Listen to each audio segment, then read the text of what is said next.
be over in that game, which is fair. I think it's gonna be pretty dope. I think it's gonna be Well, pretty the dope. only positive thing, if there is one, that she's not here is that we won't stop mispronouncing her character's name. Yeah. Over and over and over and over. Literally the only positive.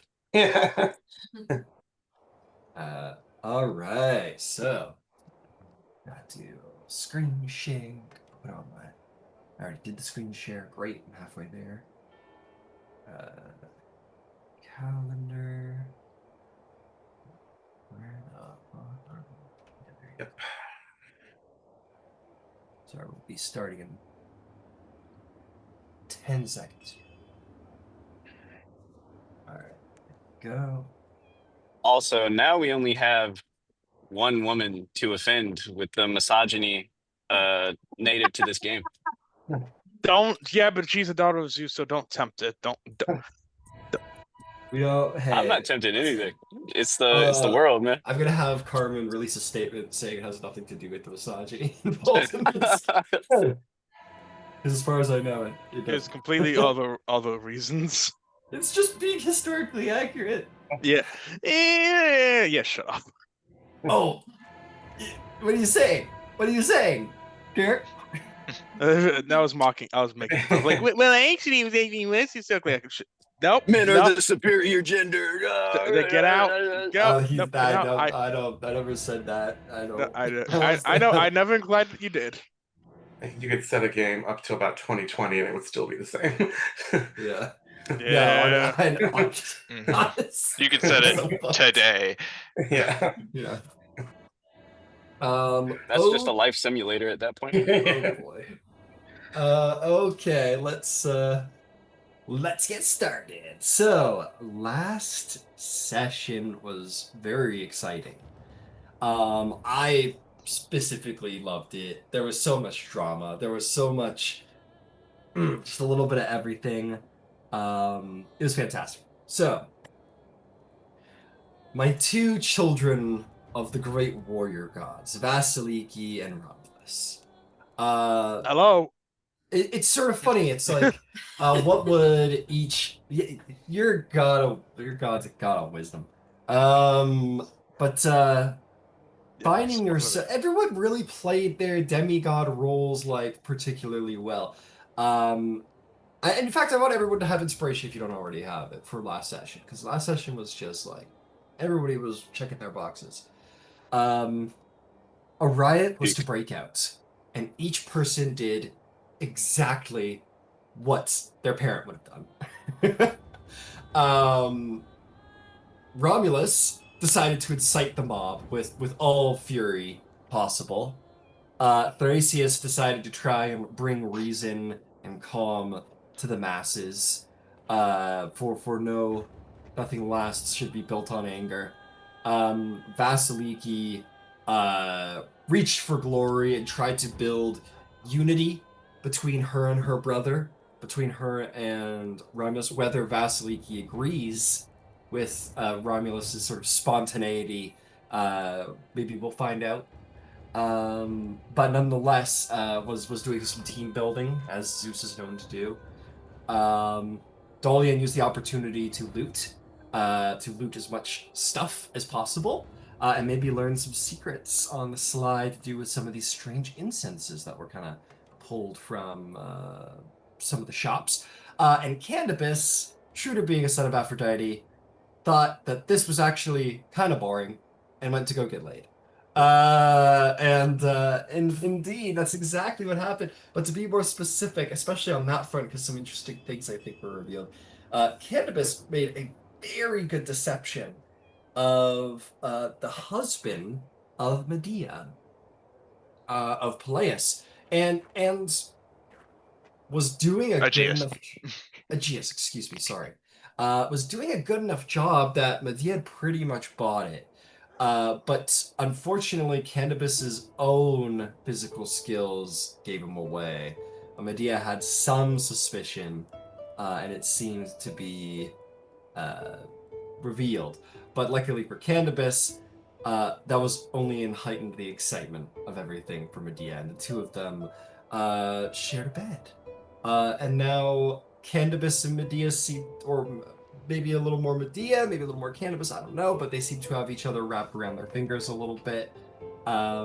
Whichever way that'll go, we will see. But Medea seems pretty in cahoots with Candybus, pretty intensely so. And I believe in the end, Candybus sort of went to Medea and convinced her that he has her best interests in mind, along with the best interests of GS. Whether this is another clever deception on Candybus's part or not, I'm sure we will find out. Or if this is a genuine interest in how to make the fate of Crocopia a good one, we shall see. Candybus ever our devious sort of intrigue character. But meanwhile, Vasaliki and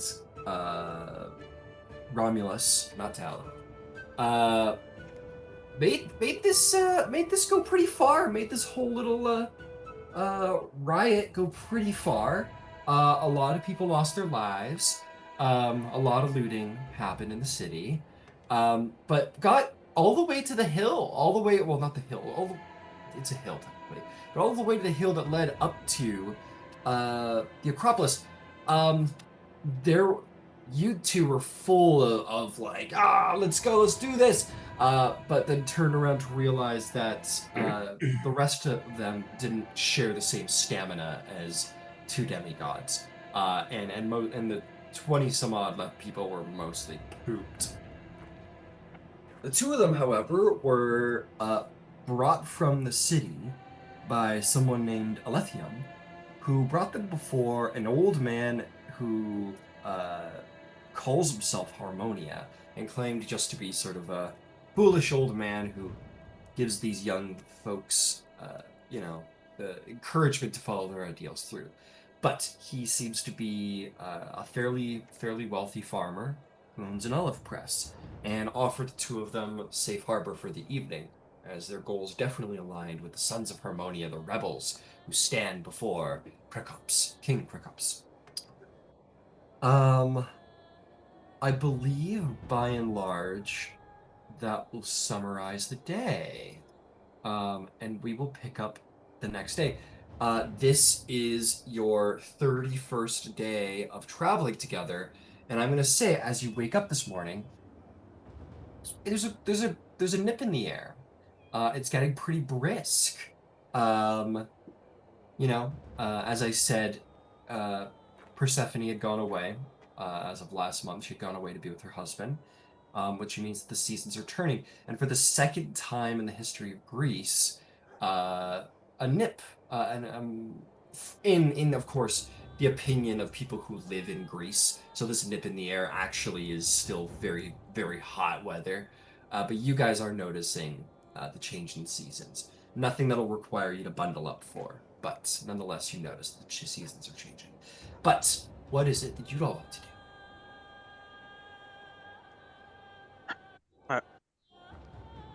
Have we woken up yet, or are we still sleeping? You've woken up. Okay. I was staying in town. Yeah. I'd like to go see the Oracle here. Absolutely. You wake up and you do what any reasonable individual in ancient Greece does when they have questions of the gods. Are you wanting to see the party's seer, or are you wanting to go see like the local Crocopian oracle? The Kirkopian Oracle. Understood. No problem there. You make your way to the Temple of Athena. That is located just outside of the Agora. In fact, probably actually connected to the Agora. And you make your way inside. It is a very nice temple. There's a big, beautiful statue of Athena. A couple of people are here and there. One of which is indeed in one of the rooms, one of the antechambers. I'm going to sneeze in a second here.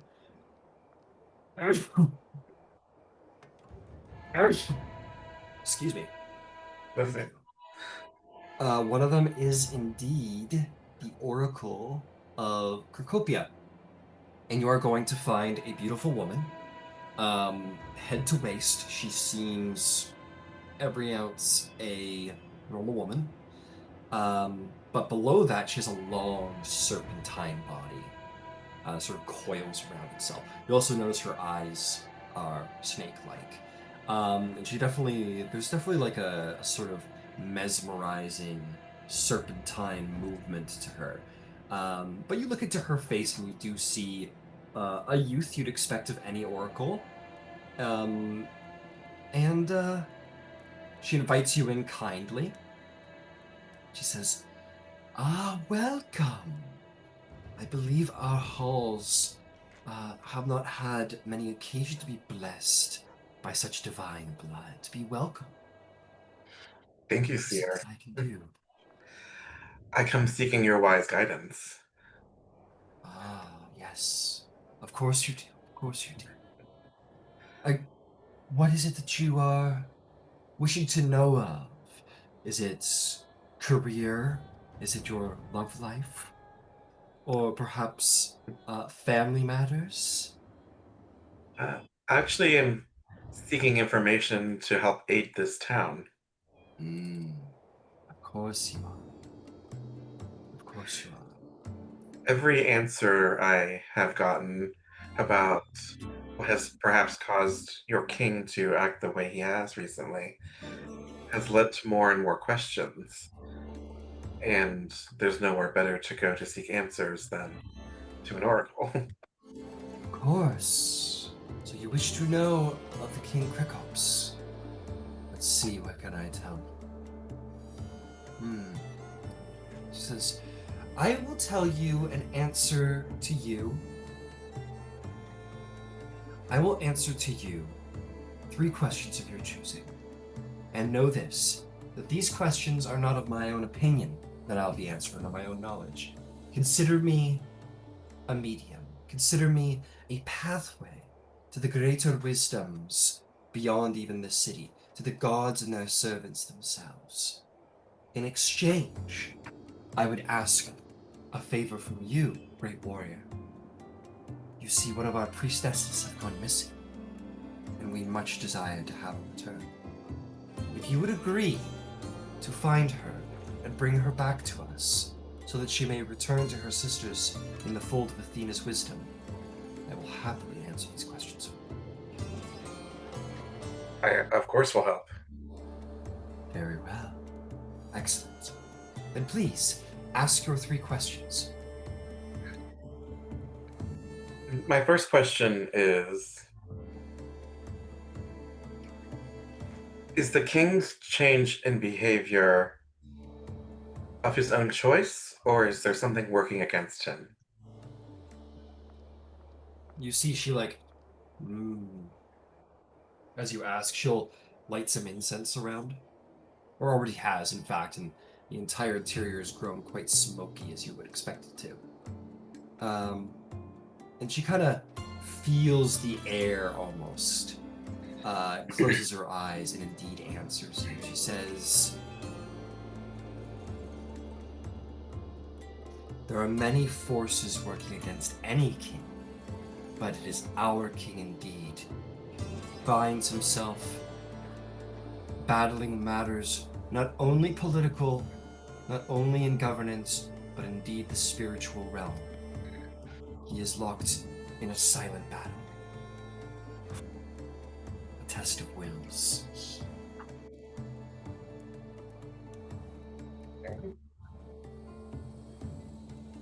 My second question is, does the goddess Hecate have anything to do with this battle of wills? She thinks. She says, yes. My, yes, how astute.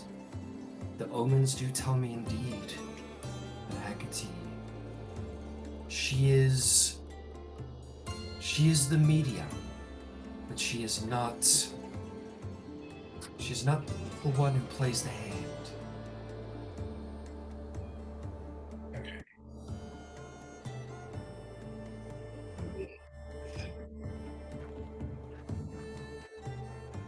And my last question is,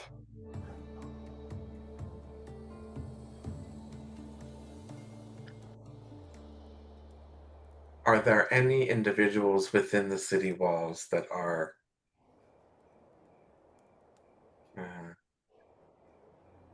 working against the king? Oh, yes. Yes, there are many who would work against the King Krakops himself. There are those who are inflamed by his recent changes in personality. There are those who wish to manipulate, as all wish to manipulate kings do. There are many who stand opposed to him, some even close to you.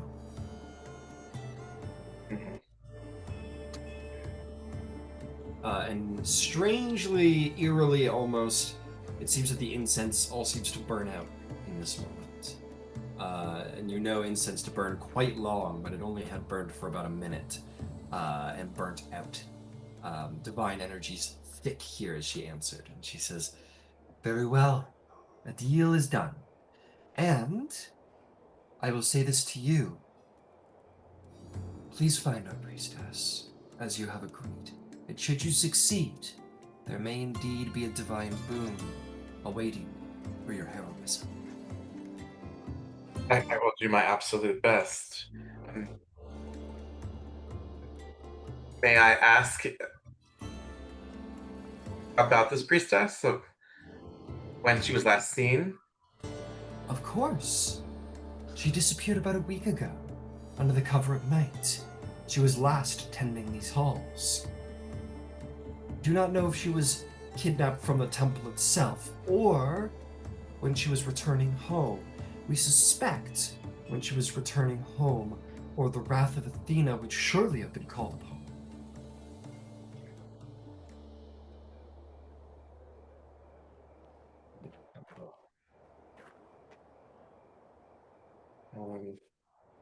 More than this, I'm afraid we do not know. Well, I thank you for your counsel, and as I said, I will do everything I can to find your missing priestess. Excellent, thank you. And if it helps, her name is Xenia. Xenia.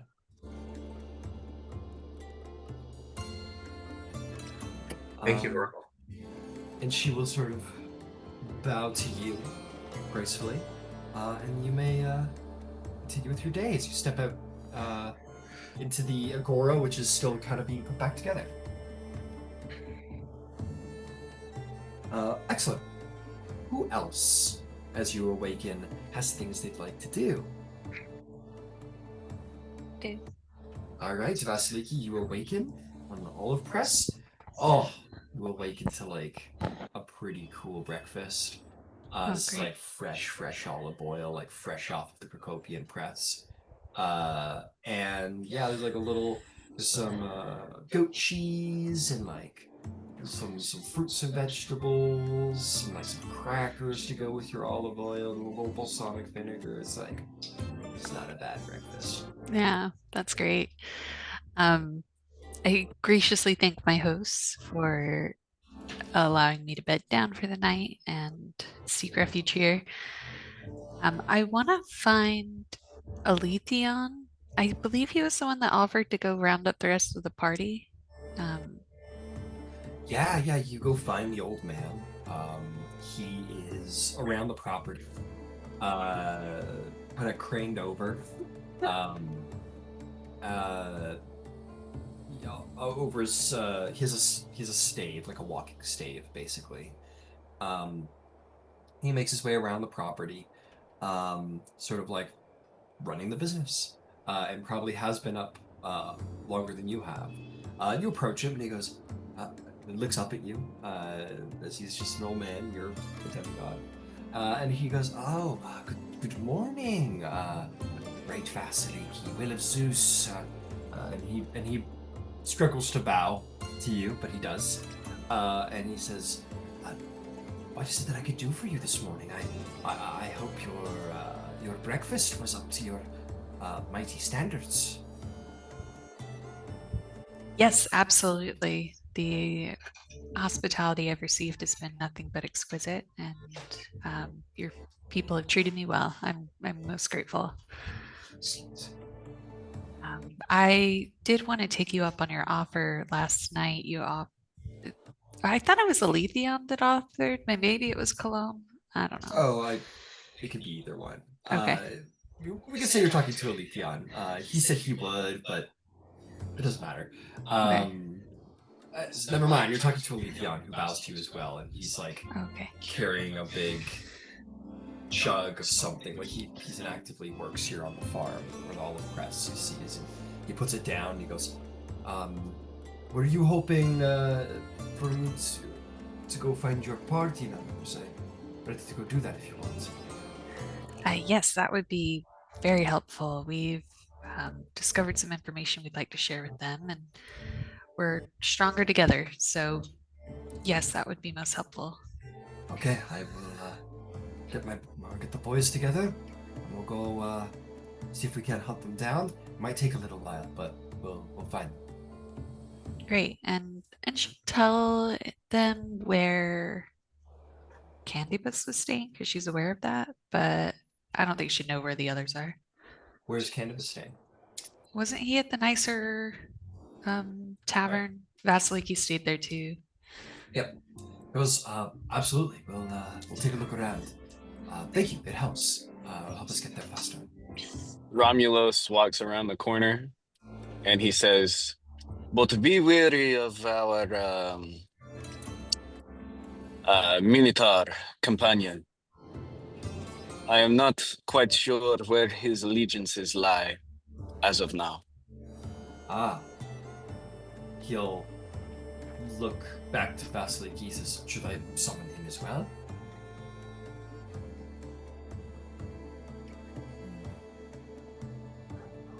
Yes, I think he's... well, why do you not trust him, brother?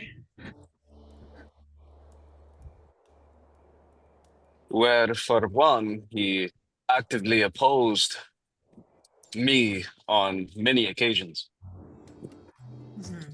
And sometimes it's in our best interest to oppose you.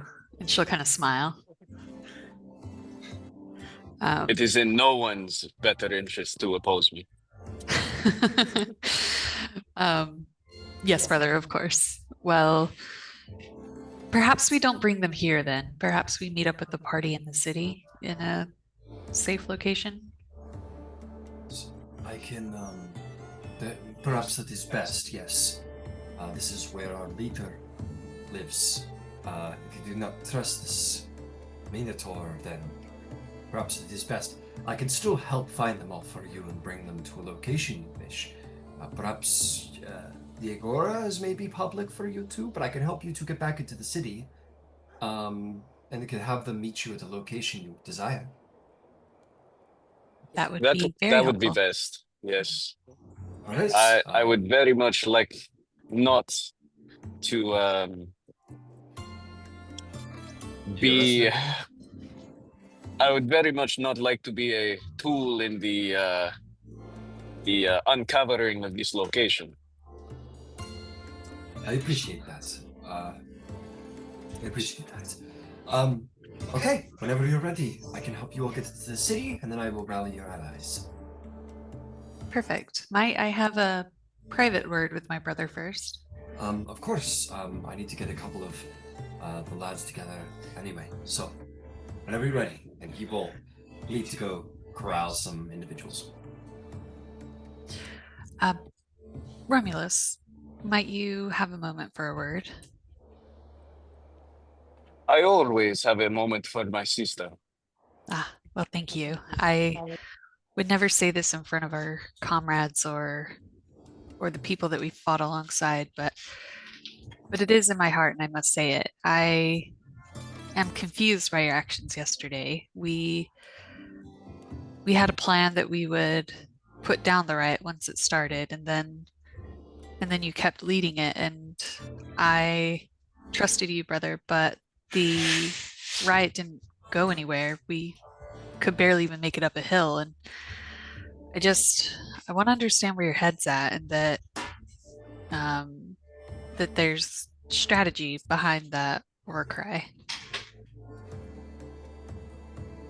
Well, I did not set out into the Agora to start or lead a rebellion when I woke up that morning, if that is what you are wondering. But I could not help but feel for the people. I could feel their anger, their rage. And why did they feel this rage? Because they simply want to live their lives as unmolested as possible. And they cannot have that. Not now. Not at this time. And so I took it upon myself to channel this rage, to show the people what they can accomplish, to make the unpronounced ether of their rage, to mold it into something of a spear, to fight back against the corruption. And granted, we do not know what has befallen the king, but the fact that even these commoners, with the right leadership, can make it almost all the way to the top. I think it will inspire them to know that they can accomplish this. They can seek a better life. They just have to have the courage and the will to fight.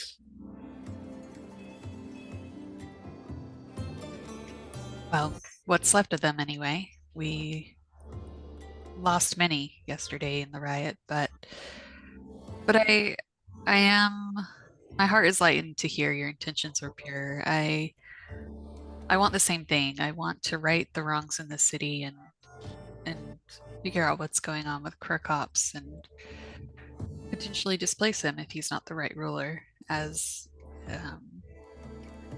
is our reputation. At this point, yes. Yeah. So now that we have the ear of the Sons of Harmonious, they seem to be interested in supporting us in another affront. Perhaps we could train them. I don't know if we have time for training, but we could at least point them in the right direction and create a distraction to get to the Acropolis. But I worry, brother, that your bloodlust outweighs your reason sometimes. Well, I hope it does not become a problem, but I think the reason is to gather as many people as we can and get to the bottom of this. Because in this city, it is not just our fight, our will. It is the will of the people. And if we do not have the people by our side, Vox Populi, then we do not have any standing here, other than, being children of the gods. And if we can put a sword in each of their hands, give them the skills to fight, then they can take the responsibility into their hands. And something like this will not happen again. Well, let's do our best to gather a small army, I suppose, and put them to good work. I think we can do this. I think so too. Now, whether or not we do another frontal assault, not very good for the casualties, the casualty numbers of which you were talking about. But, or if it's just a well-trained strike force that can infiltrate the capital palace and get us inside. Well, I don't think we have time to make them a well-trained force, but I think Not we at do. all.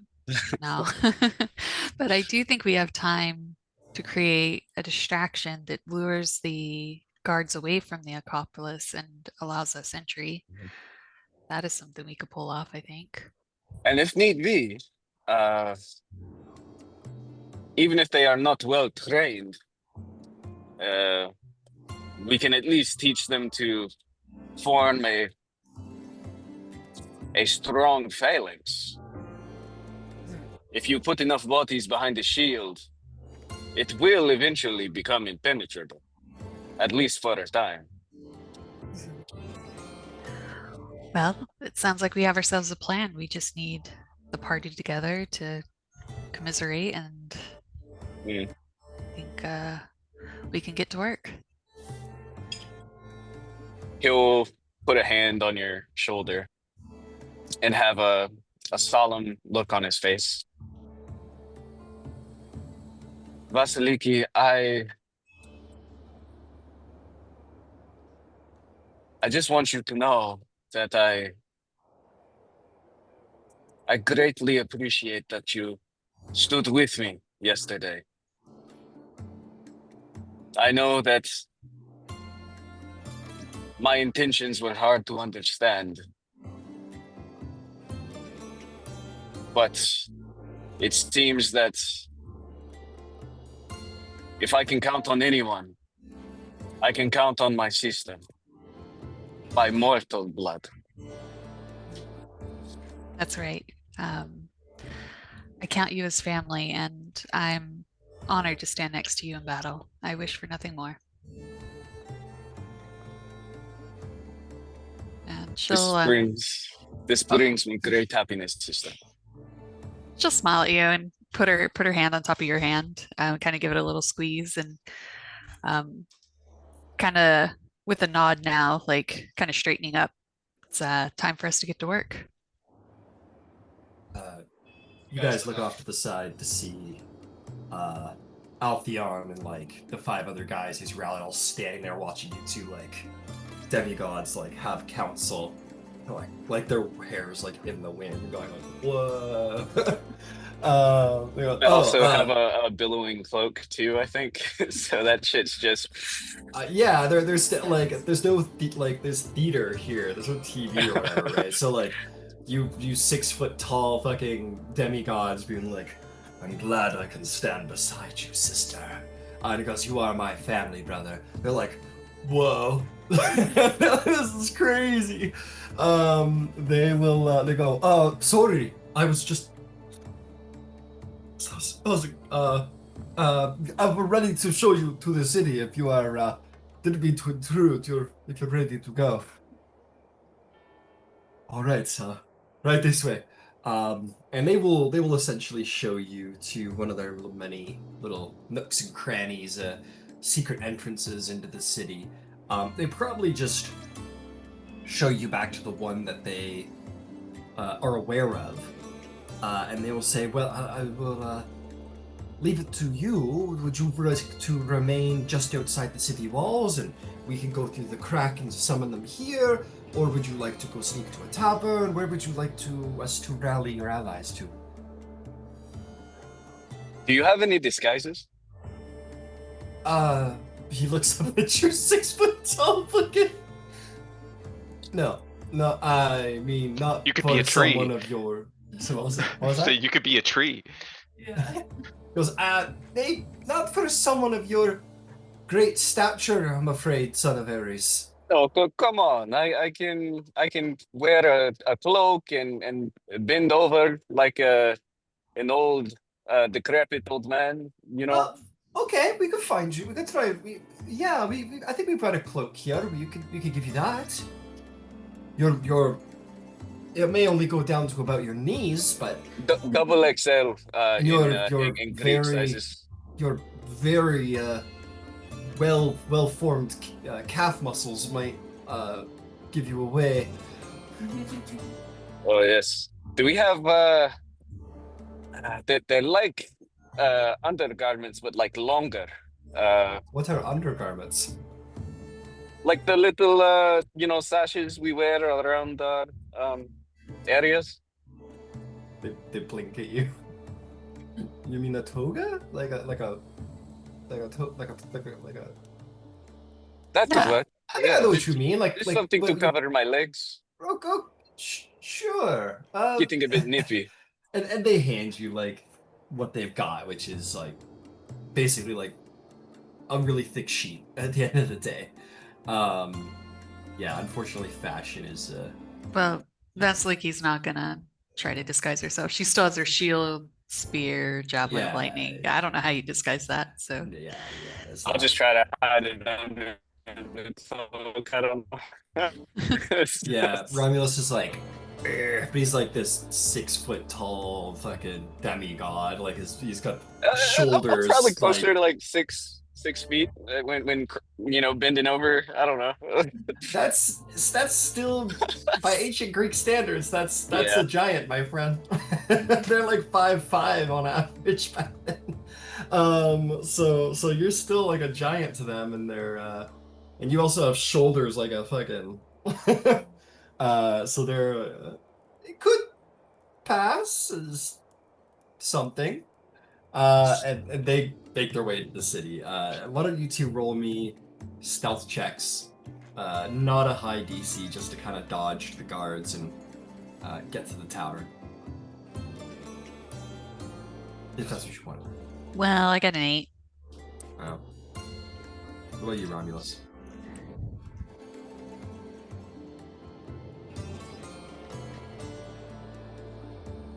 Uh, 18. Romulus. Oh, okay, great.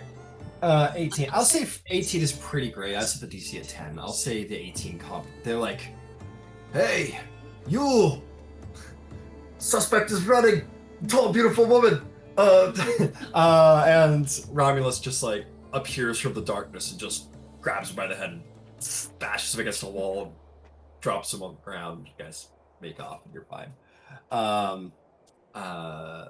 Cool. You guys get away scot-free. Okay, I want to wheel around. I want to check on Thrasius really quick. Thrasius. What are you up to, my Minotaur friend? Like now that you've seen the Dolion has gone off to wherever, he's kind of like sitting there with Tiresias, kind of like rubbing his temples together, thinking, "Oh, this is all gone wrong." What seems to trouble you, my very tall friend? I assume we're speaking privately. Yeah. Okay, sure. I'm convinced that something is influencing the king to be the way he is. Because people do not simply change overnight. From all of my descriptions, it was such a sudden change with Crocopus that it seems like he's been influenced by something. And if Romulus and Vasaliki decides to keep trying to join the mob and try to simply replace him without finding out why he has changed, then the true enemy, he was just going to wait until the next king is in charge and start corrupting him the same way. Wow. That was was very insightful. That was very. I mean, I'm the one who's supposed to predict the future. That was pretty impressive. I'd have to say. Thank you. Well, worth your namesake, I suppose. Your child of Athena. Cacopus was also a great worshipper of Athena once. Do you think I'm simply being biased and making excuses for him because of what he once was? Whoa. I don't know. Do you think that you are being biased? It doesn't seem like it. There seems to be like you have a lot of like good like argumentative statements that back up your points to go with your. I mean, it seems like you've really thought this all out. Thank you. Very impressive. So what are you going to do then? I'm hoping to. First, I need to find Vasaliki and Romulus and wherever, and trying to find the others and figure out what on and what's via Olympus, what on earth Candybus is up to. Well, I can tell you this. Well, I can't tell you what Candybus is up to. Nobody knows what he's up to. You can only really guess what Candybus is up to. He's just a child of Aphrodite. He's probably up some gross skirts. That's all you need to worry. But So it's always a safe assumption.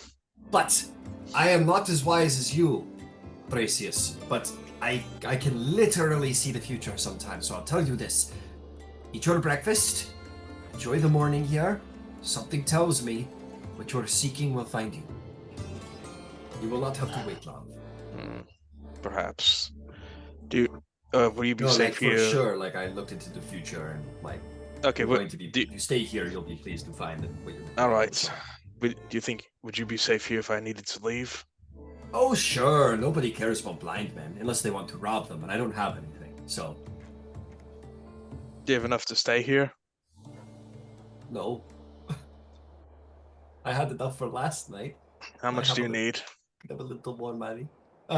Maybe just like a drachma. Just like even just one drachma would be great to tide me over for the day.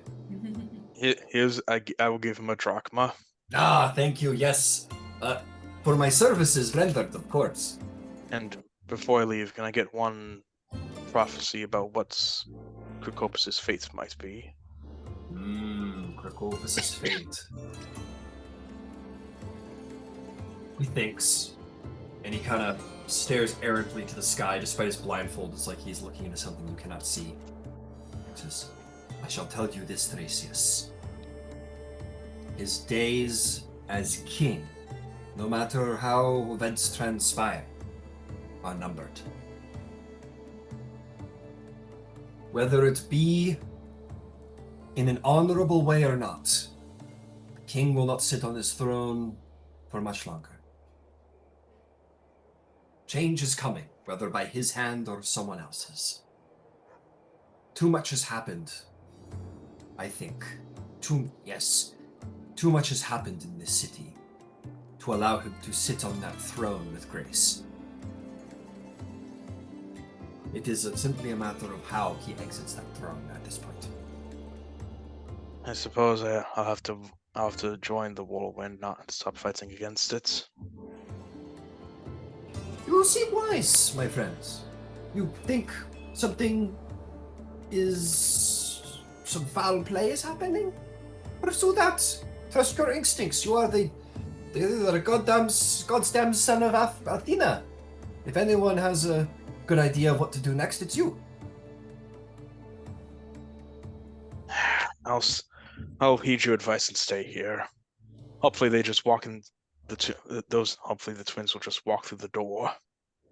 In that moment, a couple of guys walk through the door and see you and walk up to the table and sort of bend over the table and go, your presence has been requested by the siblings. If you know what I mean. Where we're at. Please follow me. And before I leave, I give. Actually, just stay here. Sorry, I forgot they're coming here. So Okay. And I give Tiresias another drachma because he's clearly under his keep. He goes, thank you, thank you. In which case, we will indeed go to Candybus. I'll tell you what, Candybus. A discrete system of messaging. As we ended off last session, I'll say that Medea has given you a method of being able to discreetly get a message to her, and we'll say it's just like, if you wanted to meet, there's like a loose brick in her building, down an alley, and it's like you could just like put something in there, or you could like remove the brick or something, and she would know to like meet you at this location, and you guys have determined. We don't need to go through all the hubbub of figuring that out, but if you wanted to meet with her privately, you have a method of doing that. Okay, that's good to know. Cool. So I think this morning, I'd like to speak with Taya. Okay. If I don't see her throughout town, I knew she was staying somewhere out of town. Yeah. You're like looking around for her, you're having a hard time looking for her. But then eventually you do find her sort of at the market, maybe doing like a little herb shopping. And she goes, "Oh, Candybus. A pleasure to see you, my friend." You as well. Appreciate your help earlier. Tell me how things went at the riots. Well, apparently Dolion has found something very interesting with the within the market here. It was his discovery, so I'll leave him to tell you about it. But it might be worth investigating. Very interesting. Okay. Then perhaps maybe I'll look into that. Do you know where in the market it is? Where he is? Or that, yes. He.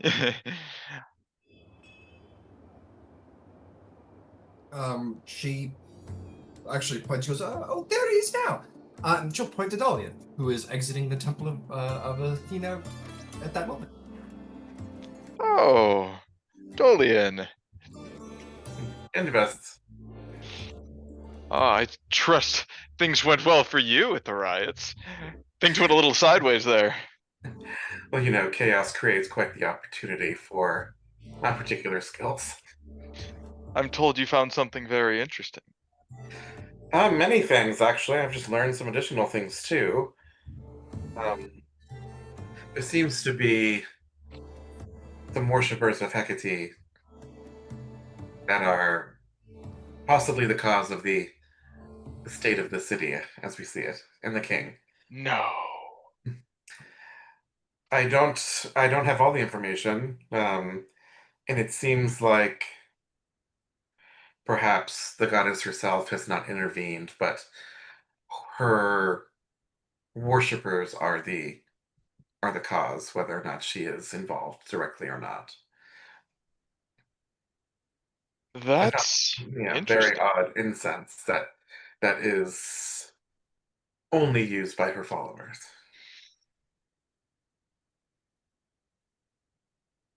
Do we know what they're doing specifically?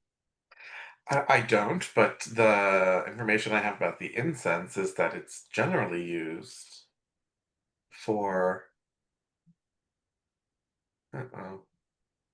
Yeah. It says I'm the host now, so I'm in charge. The gods have abandoned us. The DM has left the chat. Yeah, his computer crashed. It's coming back up though. Okay. Oh no. Yeah. This guy and his computer problems, man. I swear to We God. need to fundraise him a new computer for Christmas. It's brutal. Well, it is a new computer. That's the killer part. Oh, it's a Oh. new one? Oh Yeah, my And god. it's having all sorts of problems. Yeah. Yeah, I relate because I'm having like the worst fucking like things breaking down week of my life in the last 10 years. Because on Wednesday my fridge broke. And I'm not getting a new one on until Wednesday. Fridge Oh broke. no, that's brutal. I have all my food from the fridge out on my deck right now in the cold, trying to stay cold. And my brothers and I keep getting ice from the store from Giants to come in and just cool it all off for like the last couple days. Dude, at this Yeah. point, you got to go to like rent a center or something and just rent a fucking fridge, dude. Yeah, possibly. But Or just eat a lot. Right. Eat more. Yeah, I know. We keep like we are eating so many breakfast sandwiches. It's insane. Like, and there's issues with my insurance, my car insurance. I got to pay an arm and a leg for now. But so deeply relatable. Like Yeah, that's life. That's life. And Ryan's keyboards too. I think he said he went through like fucking 5 of them shits. Yeah, and he's still going to pick a very good one. In my opinion, he thinks it's okay. I am just sick of technology, so I'm just like, fuck, this one's manageable. I'll live with it. Are you just gonna like? Are you just gonna send us pictures of like you writing down what happens in the sessions from now on? Drawings and stuff. Yeah. embrace play by post. No Zoom, no keyboards, no computers. I wish I knew what to fucking do. I'm gonna just keep trying to find out though. Is it like black screening? Oh God, who knows? It used to black screen. Because that And happened to me a then- lot. I got a pre-build and the issue was it wasn't getting enough cooling. So I just had to add more fans that are blowing air out. So it stays cooler in there. Yeah, we thought that might have been the problem. That's a good point. But you added more fans, didn't you? Yeah, I had the guy add more fans, and we realized it wasn't a cooling problem. Okay. Wait a minute. Does your computer have like a converter? Like, do you know what power supply it has? Off the top of my head, no. Well, the thing is, I got a new graphics card. Oh, it might not be playing well with your power supply. If you get a beefier graphics card, you'll need to upgrade your power supply because it can't handle what it's like trying to draw. Slightly better. It's literally $20 better than the original graphics card, and I might need to buy a new power supply to compensate. Fuck. But the guy I bought it at Canada Computers. And they said that it should run fine with my setup. But Is Canada known for its computers? is anywhere known for its computers, Brandon? America. Taiwan? Taiwan. America, he says. Best Buy. No, I don't know. Best Buy. I'm gonna with that said, I'm gonna point the fan at my computer and see if that helps, and if I crash again. I don't know. You can just blow on it. Yeah, I'll just spend the Like second an N64 cartridge? But let's keep it going. It's all good. Hopefully it doesn't happen again, but let's continue. All right. The ingredients of the incense, you were saying. Yeah, I was saying that the incense, this type of incense, is used typically for protection of some kind, and not to do harm, but perhaps it's having some effect that they're not aware of. Or they're protecting someone else. That's also possible.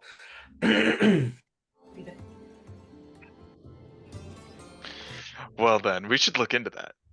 Yes, I think we need to meet up with the rest of our friends, because I think the approach that was taken yesterday might be a little precipitous. They might be laying low right now. Hard may it be for people like us. I'm assuming they're not just walking around.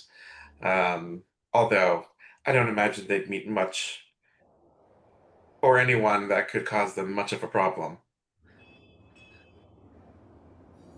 Speaking of which, a couple of people show up.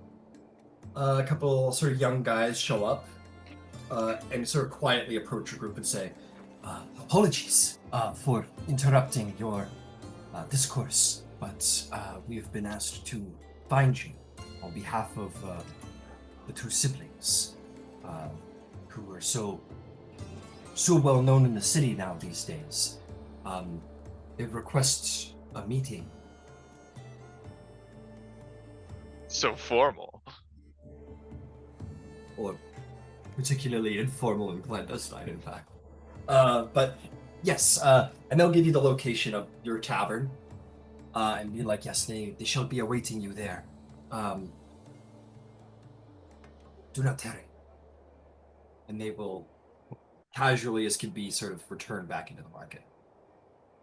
Yeah, it seems pretty positive to have the gods on your side. Things just kind of happen when you want them to. Crazy world we live in. Yeah, I know, right?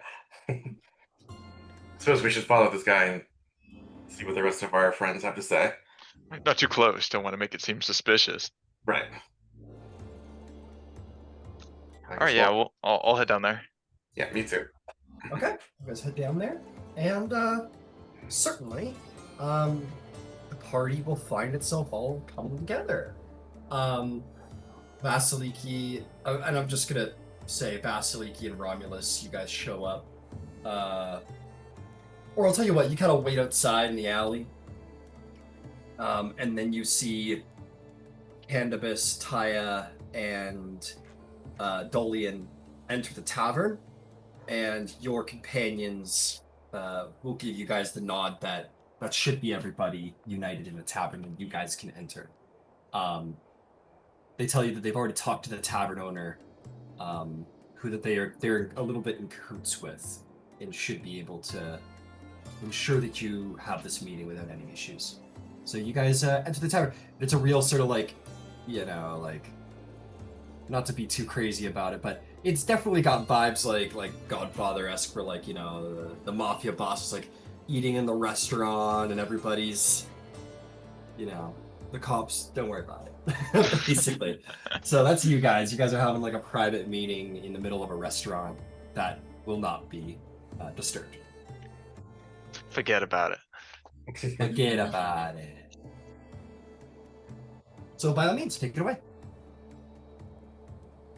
When we walk in and spot Romulus and Vasaliki, I think Dolion's going to say something along the lines of, "It's good to see you made it out alive after carrying things maybe a little too far yesterday." Nonsense. Flawless execution. What is that, Sonny? Oh, what brings you here? We can tell that's Romulos. He's like 6 feet tall. Yeah. What? Yeah. What? And you had to turn sideways to walk through the door. We know it's you. Did you get stabbed in the ear? Oh, damn it. It's only because we know you so well. Otherwise, I'm sure everyone else is fooled. I'd know those eyes anywhere. One of the young guys from the farm walks by and goes, "Oh, hello, mighty Romulus. Hail." Son of a bitch. Hello. Well, if anything, yesterday your actions caused a great opportunity to learn some things. While you were away leading the rebellion, I was able to I saw you looting. Yes, my favorite thing. You did quite a bit of that. I did, but I also was able to get some information, and then this morning also got additional information from the Oracle here. Oh? That's impressive. Everything that I have seen leads me to believe that the king has not chosen to turn his back on Candybus. He's under some sort of enchantment or charm, and that he's fighting against it as best he can, but it's not leaving him any room to govern. It's taking up all of his will. And I think it might have something to do with Hecate. I found this incense, and I'll show you the bundle of incense that I found. And it's only used by her followers. The Oracle agrees that Hecate is in some way involved, but doesn't believe that she is directly ordering this or anything. It's just her followers that are doing this. I was also warned by my father yesterday that Hecate also kind of gets a pass by the rest of the gods. So Why if don't we we? Sorry, not to interrupt, Dolion. I apologize. Why don't we have, for those of you who haven't rolled for Hecate yet, why don't we get a roll going for that? Roll me a religion check. I don't think I have.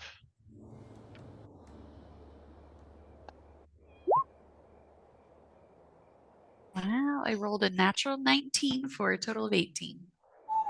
Oh. I rolled a 9. 9.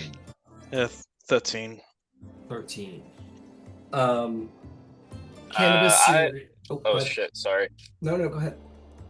I rolled a fuck. What was it? Shit. I think it was a 15. 15, okay. Candybus, you're aware that, like, she's... what any superstitious individual might be aware of is that she's associated with witches, pretty much. Witchcraft. All of you seem to have rolled a 15 or above, so I'll just say the rest of you do know that indeed she's a complex and mysterious goddess.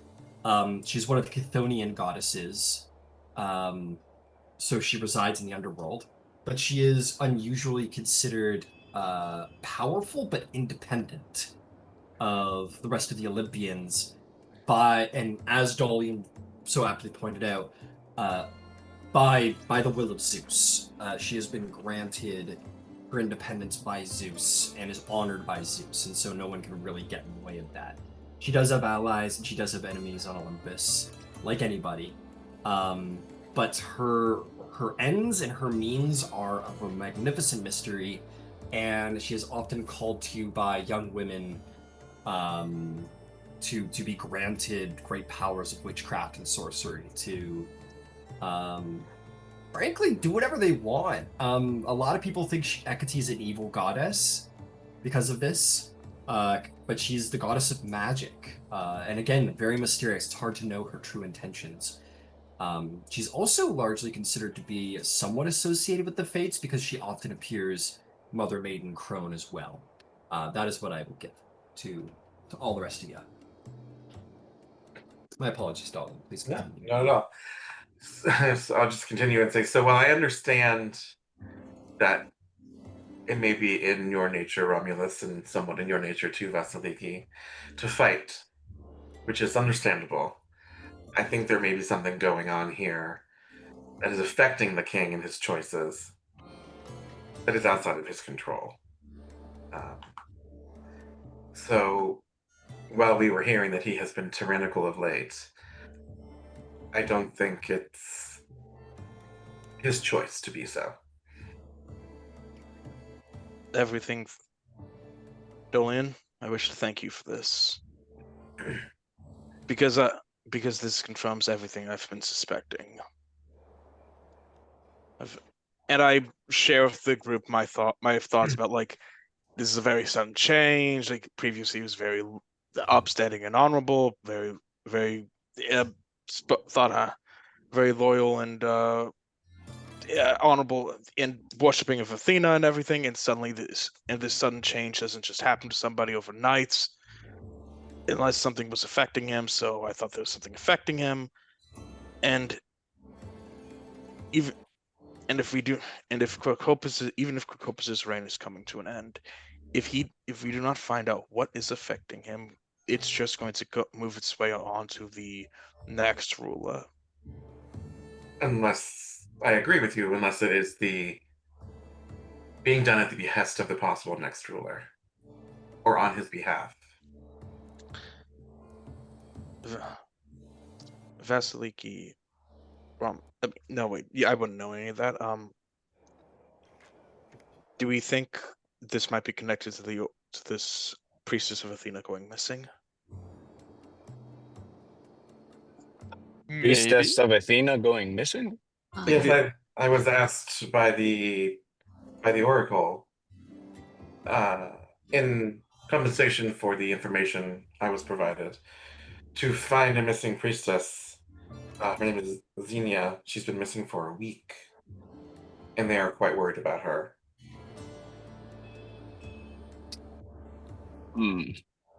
Has she been spotted anywhere? No one has seen her recently, and she was taken at night. And the Oracle's thought is that if it was known who took her, or if someone had information, that Athena would not let it stand. How did they know she was taken? I guess they know that she's been missing for a week. I suppose she could have run away. But we've been tasked with, I guess, either finding that out or finding her. I have been tasked with that. I would ask for your help. I would gladly help with this.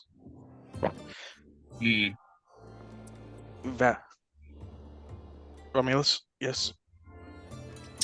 Oh no, I was just thinking.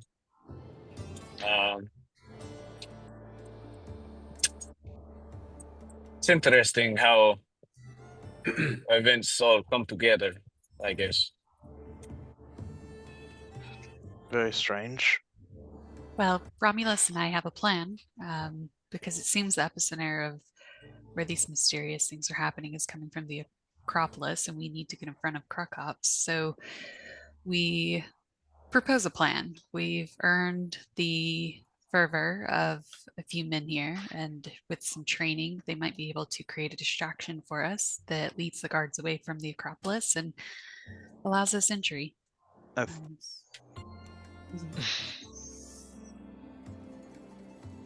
I think it's very important that we do speak with Krukops.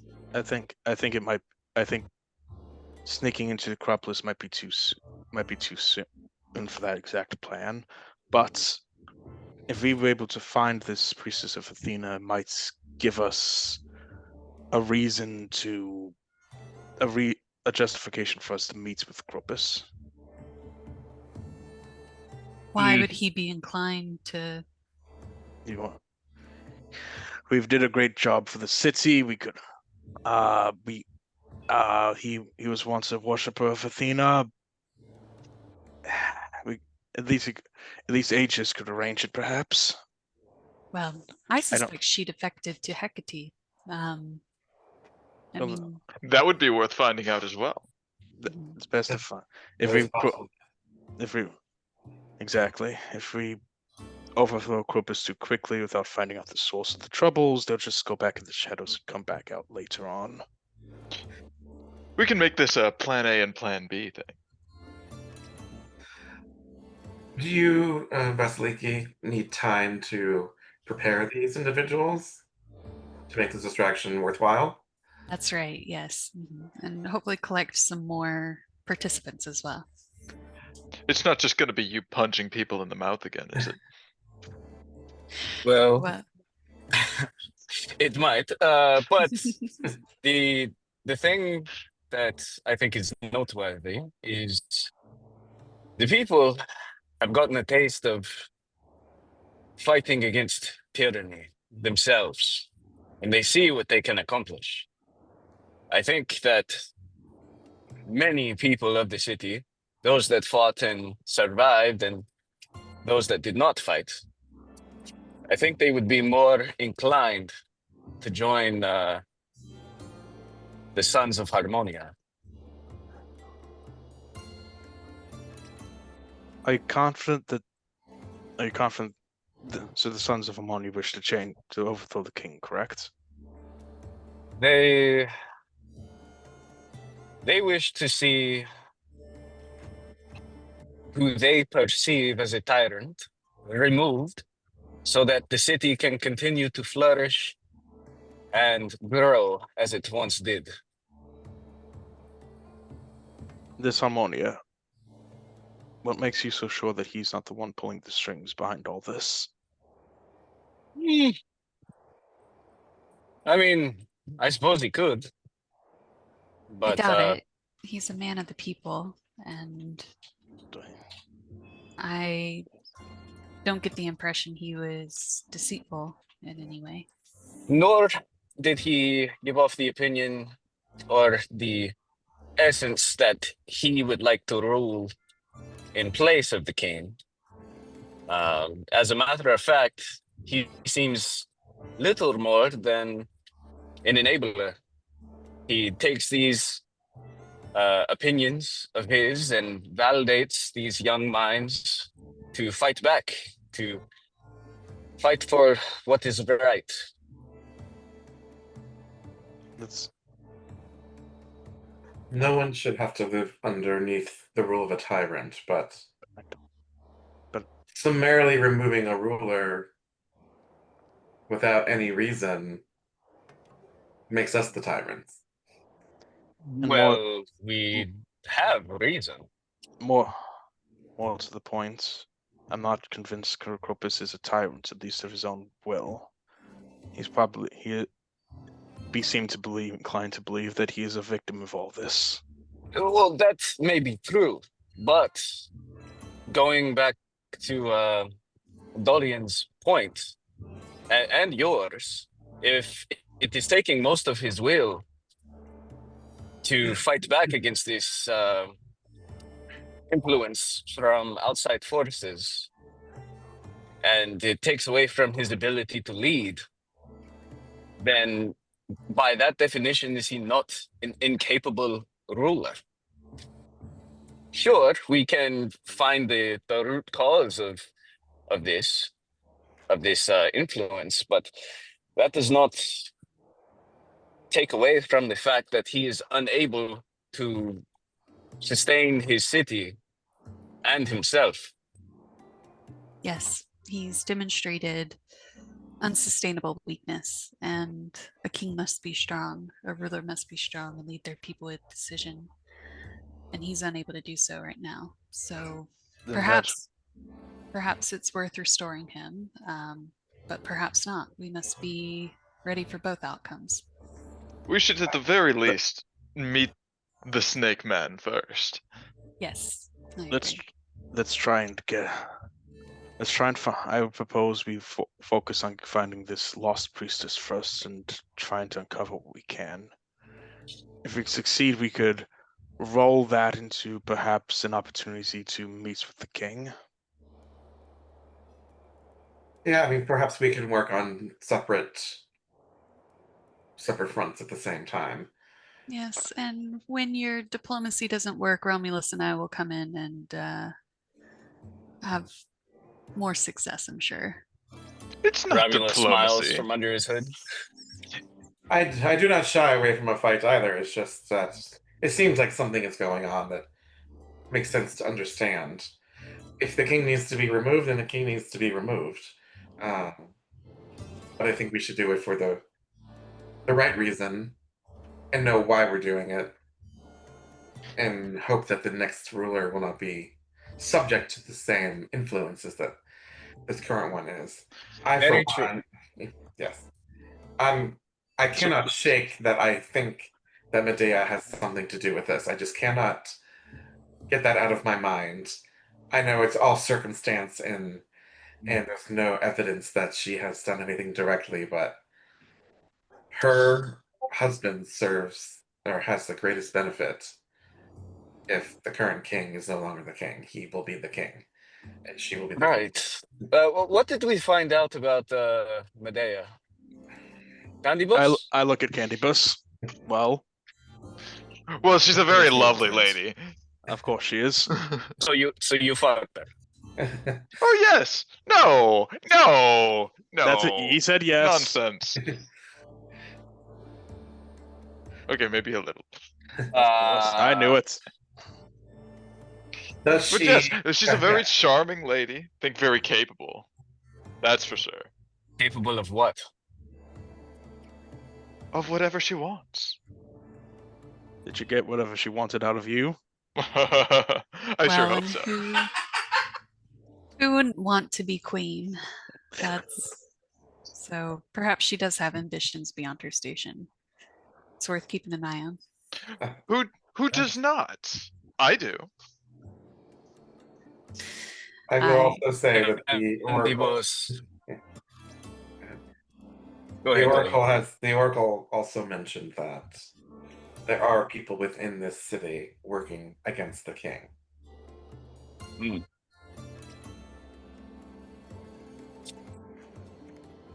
There's something about her that just I can feel chills up my spine every time she speaks. You're telling me. Perhaps not in the same way as you. I don't find it to be a pleasurable experience. What? You'll learn to love it. So, at the root of the conversation, Candybus, did you find out anything that would lead you to believe that she could be orchestrating anything? No, not at all. Insight check. Insight check. All right, deception, Candybus. Everybody else try and outwit the most charismatic member of the crew. Guidance too. I'm gonna. No, you can't. I'm afraid you can't guide I'm us. gonna use my heroic inspiration on this. Fuck, Can man. I make the check as well, or no? If you want to. Sure. I think if you heard him at the table, then yeah. It's not too hard. Oh, A 13. I got a nat one. 25. What'd you get, Vasaliki? Great, Romulus. I got like a fucking 7, dude. Vasiliki and Romulus, you guys are like that Candybus. I can rely on him. Stand-up guy, stand-up guy, This is a yeah. stand-up guy right Yeah. there. Thrasius, Stand up and a fittingly lay child down of- guy. Yeah. War is the only option. Ben. Fittingly, Thrasius, child of Athena, Candybus seems every bit honest and true, but you just do something that Romulus and Vasiliki don't do, which is take context into account and understand, that what happens when two people lay together and maybe the things that are shared is more than what Candybus is shared. Mm-hmm. Perhaps. Oh, Candybus. What did she actually say? You want the whole play-by-play? She said a lot of things. I'm willing to wait. Well, there we were, and I will explain in great detail. But Thrasius will just sit there and wait until he gets to his point. I'll tell you what, make a wisdom saving throw, Thrasius, to see if you can stand all of the excruciating details of Candybus's love life. Okay, guidance. No, You guidance. can't guidance. You're right. It's a saving throw. Sorry. Okay, I'm gonna use inspiration for that one. I've done positions your mind couldn't comprehend. Yeah. 16. You ever heard of the Kama Sutra? What is your performance bonus, Candybus? My performance bonus is +7. Oh, okay, beats it then, I'll say. Thrasius, it's like, I don't imagine Thrasius being a Minotaur has had a lot of interaction with that side of the world, with Aphrodite's side of the world. In fact, you probably think Aphrodite might have just forgot your race exists altogether, perhaps. But, so you kind of listen, you're like, oh, it's a lot of detail, but you push through. And Focus. focus. And you listen to Candybus's whole spiel. Well, I imagine Vasiliki and Romulus are like, whoa, like, about your leg was where, kind of thing. You put the vase where? You dirty fucker. But also, how do I do this? Dolion's taking some notes. As you should. I think we all are, yeah. Everyone's got some parchment out. They're all making Yeah. pictures.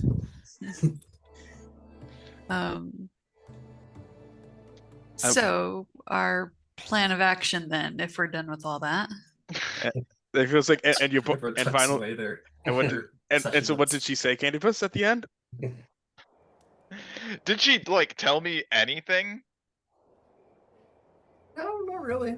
Yeah, believe and so. I explain exactly what happened.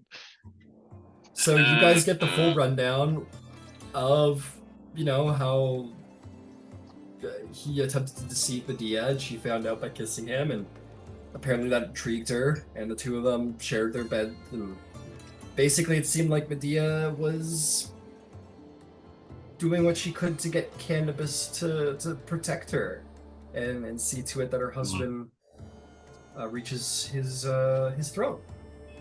Like I And said, Candybus- exceedingly capable. But also, I think she insinuated pretty intensely at different times that there's more going on with her than a simple sort of like obedient housewife, essentially.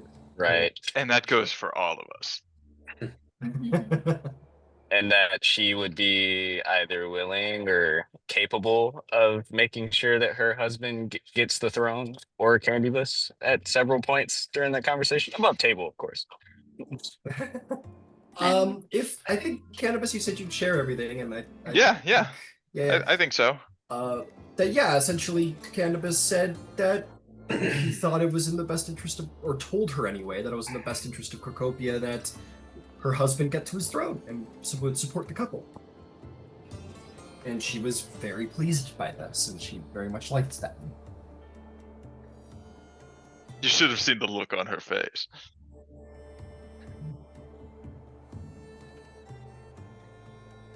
Well, I don't find fault with ambition, and I trust Candybus and his actions. So, again, what is our plan?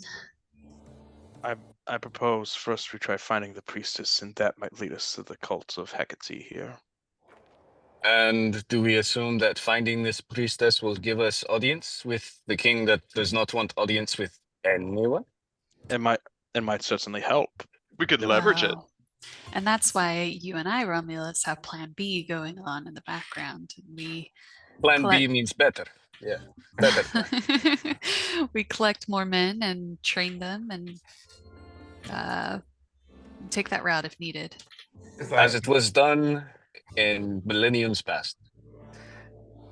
I assume that you are not, or shouldn't be showing your face around town at the moment.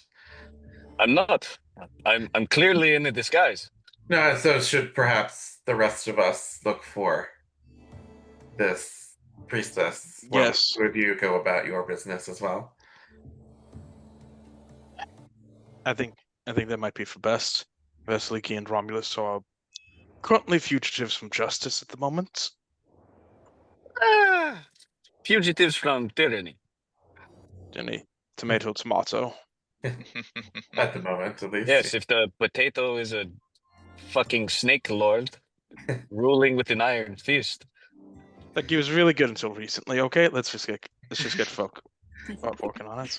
I guess I also have an above table question. Are the king and the oracle related in any way because they're both of snake origin? And also all the guards. Or is that just because guards they're are- devoted to Athena? The guards are only armored to look like snakes. They're not actually serpent people. They're regular people with like serpent iconography built into their armor. Oh, I'm glad I stood that guy up. I was hoping he had a real snake in his trousers. No, the guards are just their armor is decorated to look snake-like, but they are, by all appearances, human. You haven't seen many of them with their helmets and masks off, but they could be. I mean, hey, all humans know each other, right? No, I'm kidding. Yeah, you haven't seen many serpenty individuals in the city, so as far as you know, it's like her and him. There might be other people in the city who are also partially serpentine, but those are the only two you're aware of. And we don't know if they're like related in some way. No. All right, it could just be because they're both devotees of Athena. And nothing else. And they were roommates. If we're gonna go separate ways now, then I think the way that I'd like to investigate this would be to go around in the Agora and just ask politely general questions about if anyone's seen this Xenia, and also pay special attention as I ask at the stalls where I found this incense. Okay. Okay. Candybus, do you want to come with us? I would love to. All right, come along. I'm sure your charm could be useful in this situation. It's useful in every situation. Certainly. All right. Romulus and Vasaliki will play the leaders of rebellion, while Dolion, Thrasius, and Candybus will use the cover to investigate the missing priestess. I've never Okay. seen those people in my life. Really? I didn't come into town with them. Okay, so we're gonna go to a bit of a skill challenge. So, here's how I think I'm gonna do the skill challenge. Yes, thanks, yes. I will cast guidance on everybody. You can only have guidance on one individual at a time as it's a concentration spell. Okay, you're right. Okay, you're right. Okay. So, because 3 of you are working at it, here's how I'll do this. Each of you will be able to take on one of the 3 skills that I'm going to require from you. So there's 3 of you, so each of you can only do one, but you can pick who you want to do, best man for the job kind of thing. So, the 3 things I think I'm going to ask for is persuasion, to buy some tongues, insight to, find the best person to talk to, and I think the last one, we're looking for Priestess. Religion? I was going to say religion. Why not? So let's do religion, persuasion, and insight are the 3 skills you 3 must perform, and hopefully perform well in order to get some leads. So you may delegate who will take on which challenge.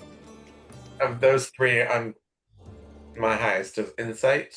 I imagine persuasion, Candybus is quite proficient. Oh, you flatter me. I have an insight of 8 and religion of 6. Okay, my religion is -1. My insight's only +2, but it's in my persuasion's only +1. So none of them are all that great, but +2 is my best one for insight. Then I'll take persuasion. Okay. Oh, Candybus, you have guidance for persuasion. Your persuasion check. Oh, me? Not Dolion? I mean, oh wait, I thought we were all making it, or was one person making it? We each make Each the of one you that is we have. taking Yeah. one skill. Yeah. Okay. So Candybus taking persuasion. Dolion, which one are you taking? Insight? Insight's your highest. Okay, insight. Thrasius, which skill would you like to take? Or will you take the last one? Religion. I guess I'll take religion. Okay, excellent. And you want to delegate a guidance, Thrasius? Who's getting? I'll give a guidance to, I think, Dolion. All right, beautiful. So extra D4 for you, Dolion. Great. All right, roll them out. Let's see how we do.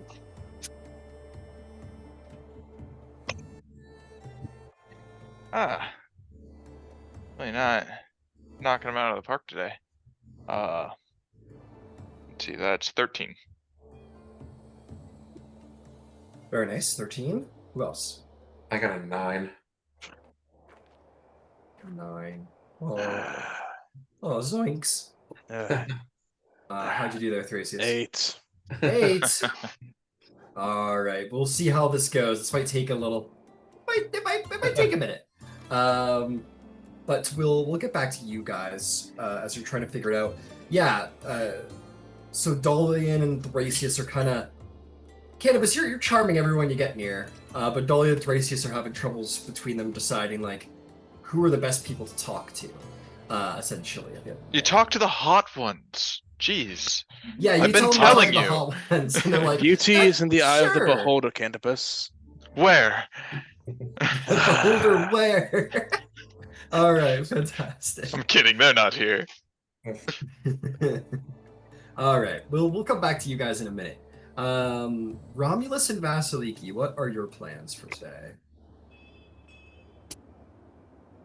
I suppose we need to rally the Sons of Harmonious and start training them. What do you think, Romulus?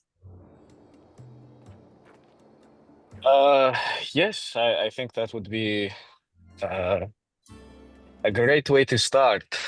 I mean, I'm not sure if the Sons do their own recruiting or whatnot, but it could be to our benefit also to sneak around the city and try to find like-minded citizens that are willing to take up the fight. Mhm. Perhaps we do that first and then rally them. Yes, I do hate teaching things twice. Mm-hmm. All right. Well, admittedly, I'm not very charismatic unless it's raining and then I can intimidate some people, but I'm also not very good at finding things. You're a ranger. Well, I can use my wisdom to guide me in like a survival in environment, but as far as like looking for something specific, like if we were investigating it, no, I'm not very good at that. But I can read people very well, so perhaps that'll help. I'm just saying I might not be the best recruiter. But I'm happy to give it a try. um yeah, I can guide myself too. So sure, let's try recruiting, Romulus. Let's see what we can. All right, so you two are gone off recruiting. Yeah, I think so. Okay, so here we'll do a skill challenge as well for you guys. I'm gonna need a couple of skills from you two.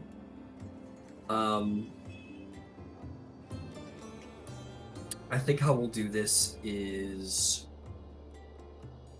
normally just one person does these, so I'm trying to find a cool way to delegate it to two. I could use athletics to like show them how beefy and intimidating and like strong we are as demigods, and they'll definitely want to follow us because of that. Right. Here's what I'll say. I will present you 3 skills, as I did the others, but because there's only 2 of you, you'll have to delegate one of these skills to the Sons of Harmonia themselves, those that are already like on your team. And then you two can delegate between yourselves the other 2. And you could delegate these however you want. The first one is stealth, to make sure you don't get caught by the guards while you try and incite a rebellion against their king. The second is probably going to be persuasion, to get them to join up. And I think I would say the third is intimidation, to ensure that those people you do talk to and they do hear about your plans don't go running to the guards and know to fear for their lives if they try and double cross you. I will tell you what, I will allow this intimidation to be based on strength. So it can be an intimidation strength or an intimidation charisma. Because, big, strong people can be very scary. In fact, more, usually, than charismatic people. So, what is it you guys would like to do? Who would like to take what skill, and which one are you delegating? What skills would you be best at? I've got a 5 in stealth. That's my best one. Otherwise, Okay. it's a 3 in intimidation if we're using strength, and if it's raining, I have advantage. But I don't know if it's raining. It's not raining today. It's not raining, so no luck. So stealth is probably my best bet. What about you, though? For me, it's got to be strength, some charisma skills. So yeah, there's intimidation and persuasion we have to roll. I'm Child of Ares. Technically, you have advantage on all intimidation checks if your foe is wounded. If you were willing to join. I don't know, do no. like a sort of initiation-based, I don't know, you cut them, or I don't know, if you could find some creative way to make that happen for the people you need to try and recruit. Oh, they could do like a blood oath or whatever. They're technically wounded, and then you can like have the advantage on it. Well, these are people you're trying to recruit, not people that Yeah. you've recruited. I don't know how much people who might not be interested are going to take a blood oath. And then you punch them if it doesn't work and they're still wounded. I'll leave that to Romulus if he decides to do that. I'm sorry, can you say that one more time? I'm a little preoccupied. All right, because you have favor with Ares, you have the boon of bloodlust, which means you have advantage on intimidation checks against foes you've wounded. So if you can find a creative way to explain how that would all align with the people you're trying to recruit, that might be a possibility for you. Don't sleep on your divine boons, people. Yeah, yeah. Yeah, I think I kind of like the blood oath idea. I think and this intimidation, would it be like the training aspect, or would it be the This is to make sure nobody rats on you guys. So if people show up and they decide that they're not into this, then they'll go running to the guards and get all your dudes captured and you captured. Got it. I think it'll start as I'll kind of, look for the individuals that might be kind of second guessing their choice of joining the Suns, right? And then, like I rough them up a little bit, and then after that happens, I give them the the intimidation because they've spilt blood, that they are part of this movement. They will follow me, or they will face much, much worse, either by my hands or by the tyrant above. So to be clear, you're inviting people to hear you guys essentially talk about why they should join, and you're gonna beat them all up as part of your persuasion. If they say no, you will suffer divine retribution. Well, when you put it's valid. I mean, but just be aware. I'll tell you what, if you want to do this, I'll give you an advantage on the intimidation, but the persuasion will be a disadvantage. Where basically you're kind of not force people to join, but you're intimidating people into joining as opposed to convincing them to join, right? Yeah, I think we should just go for the straight rolls and not worry about harming them. Yeah, I'll just go for You the can straight rolls. You can pick out the people that you know aren't going to make it and just wreck them in front of everyone else. Yeah, that's kind of what I was thinking. Yeah, you could do not that. fucking everybody, but oh sure, you could do that. It'll. But then maybe it turns into oh yeah, It's a you're thing. blooded. You know what I mean? You're blooded now because you took a right hook to the jaw or something. I don't know. Yeah, I don't know how much beating the fuck out of the people as a child. Not a roughing up, as a child of Ares, pummeling somebody, and then being no, this was a positive thing for you. I think no way about it. If you're gonna beat up the people now that who wanna I've join, hurt you, nothing else can hurt you. Not even the king, not even the soldiers. Right. Your guys' choice. If you want to go this route, advantage on intimidation, disadvantage on the persuasion. No, I don't think it works. So I'm just gonna do regular intimidation. Cool. You could use either. Are you proficient? Yes. And you can use either strength or charisma. It's your choice. Okay, I'll use strength. Got it. So roll strength check with proficiency. Okay. I'm gonna roll athletics in D20. Yeah. Which one are you rolling, Vasaliki? You're doing stealth? Yeah, I'm doing stealth. Got it. All right, so you'll delegate persuasion to the actual sense. Yeah. And can I cast guidance on Romulus? Sure, Okay. absolutely. I'm not going to touch him. It's going to be because I'm going to flex that. Yeah. But I don't have to touch him with guidance. Oh, sure. Yeah. Okay, great. Bet you didn't know that could happen. Out of curiosity, where's that come from? I believe it's Artemis? Hold on, let me see. 16 for me, by the way. Got it. No, it's Apollo. You learn the cantrip guidance and your casting distance is increased to 30 feet. Oh, okay, I got you. Yeah, you. So you say a little prophecy to Romulos, who just vanished from the chat. Now I'm realizing. Oh shit. You get a 16 though. Yeah, you got a 16. What did you get? Oh, I haven't rolled yet. I have a stealth. Let's see. Ah, it's a 10. Can I use my Oracle Sight to reroll? Oh, what is that? So that's from Apollo as well. 2 times a day as a reaction, grant yourself or an ally within 30 feet on a saving throw or ability check you just rolled. Advantage on a saving throw. Okay, sure. Yeah, roll one more time. You know what? I gotta take it back because it says it's a reaction, and you're not doing like a single activity. You're doing like a long, drawn out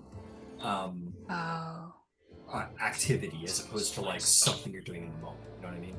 Oh, gotcha. Okay, then I'll use my inspiration, heroic inspiration.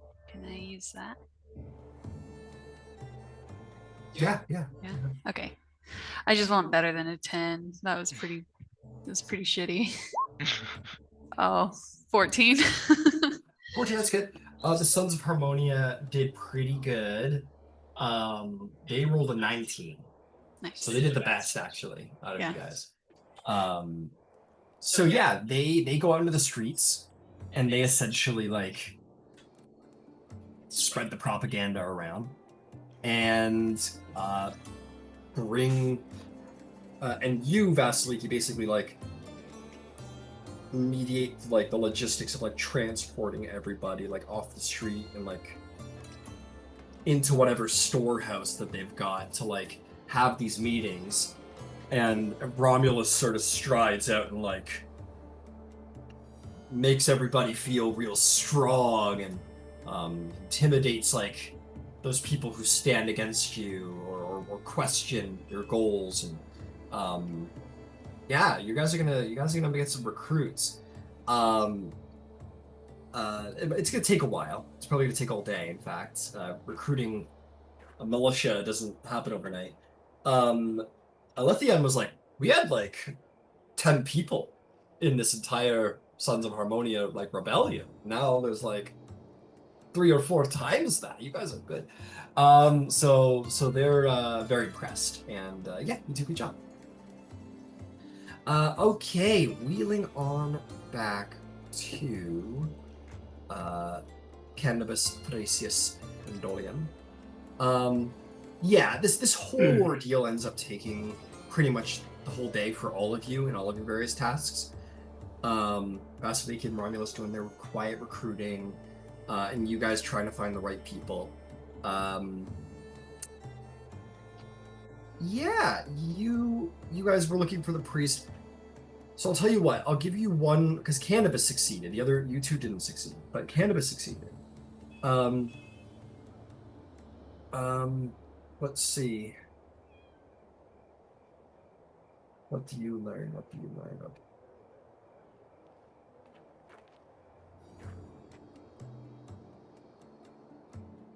I will say, while Thrasius and Dolion are off to the side, like, no, we should like have them talk to like these people. Like they're trying to figure out where to send you next. You like meet up with your guardsman that you skipped out on. And he's like, no, it's Isonius. Okay. Yeah, no, it's all right. I'm used to it. You're probably busy. It's fine. I understand. I looked for you. I couldn't find you. Really? You looked. I was. I think I might have went to the wrong tavern. Oh, classic mistake. There's so many different names. These taverns. Right. But no, listen.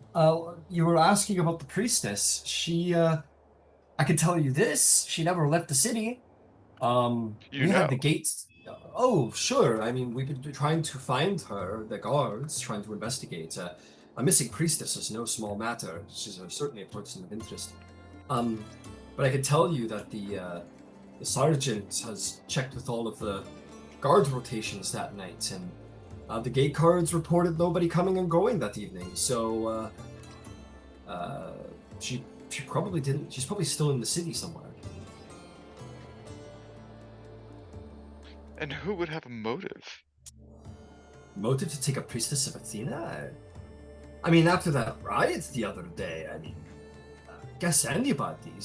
Some people might blame the priests for not appeasing the gods well enough, and maybe Athena's turned her sight from the people. People don't need a lot to be motivated to do things, you know? Who could say who might have a grudge? I know she was a young priestess. She was only just joined the priesthood. So she's an easy target, but also not very important amongst the Athenian priests, or the Athena's priestesses. Certainly important enough to find. Oh, of course. An affront against one of Athena's priestesses is an affront against Athena herself. Whoever this person is who stole her could bring the wrath of Athena down upon our whole city if she hasn't already. Well, a very interesting insight. I thank you so much for it. We really should get together sometime. Oh, absolutely. I mean, I'm not doing anything tonight. I don't know what to... It's a date. All right. You know where to go this time? Why don't you write it down for me? Oh, I can't spell. I don't know how to write, unfortunately. I'm certain we'll find our way to the same place. Right, of course. Yeah, that place right over there. I'll see you there. And he meanders away. I'm probably not going to show up to that either. That poor guy. This guy's hot, man. Just show up once. He's like, I really need to just get married. He's like, I really need to just find a wife at this point.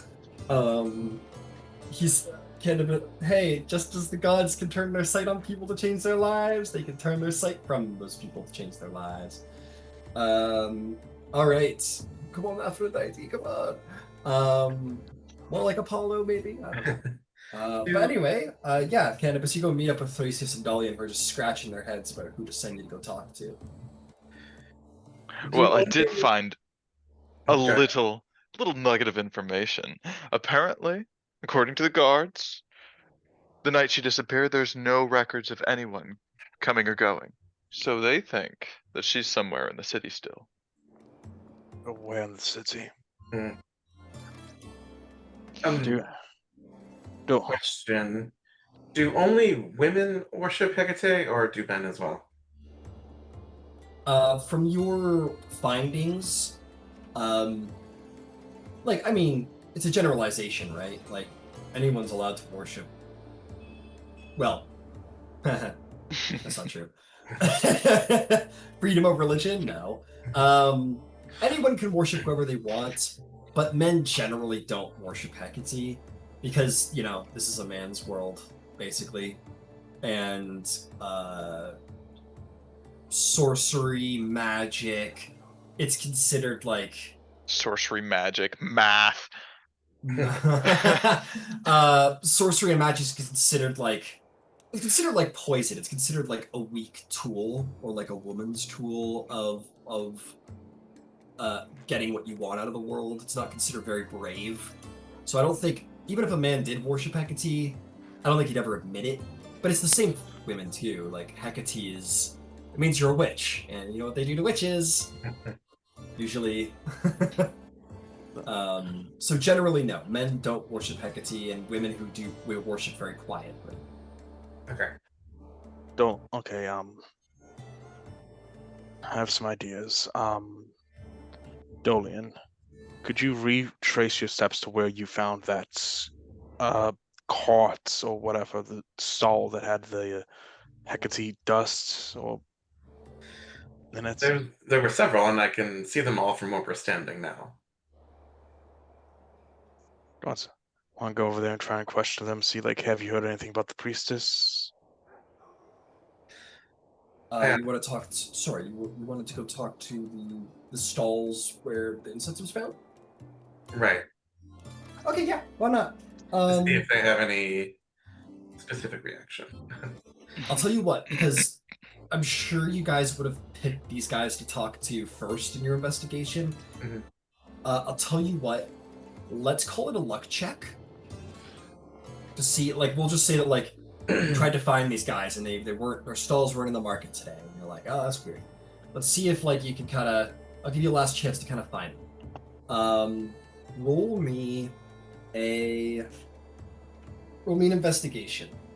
There, Dolion. I will give you. You have your boons from Hermes, so why don't you have an advantage from your divine favor there? You want guidance? Always. Okay. Yeah, little Athena bless you. Athena bless you. Athena plus 4, D4. Athena guides you. Athena guide you. Plus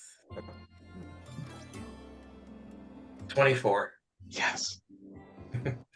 Yeah, you find that the person who runs the alchemy store. Maybe this is why you hadn't done so good on the other check, because you were like really trying to find like this the spice merchant, like desperately trying to find the spice merchant, and they weren't in the stall. They didn't have a stall out today. You're like, where is he? Where is he? You finally find. That was a really good roll. That was a very good roll. You go and you find behind one of the buildings, you do kind of find the spice merchant. He has a bag slung over his shoulder, and he's talking to one of these. He's talking to a woman, which is unusual because women aren't usually allowed to be out unaccompanied unless that's his wife or something.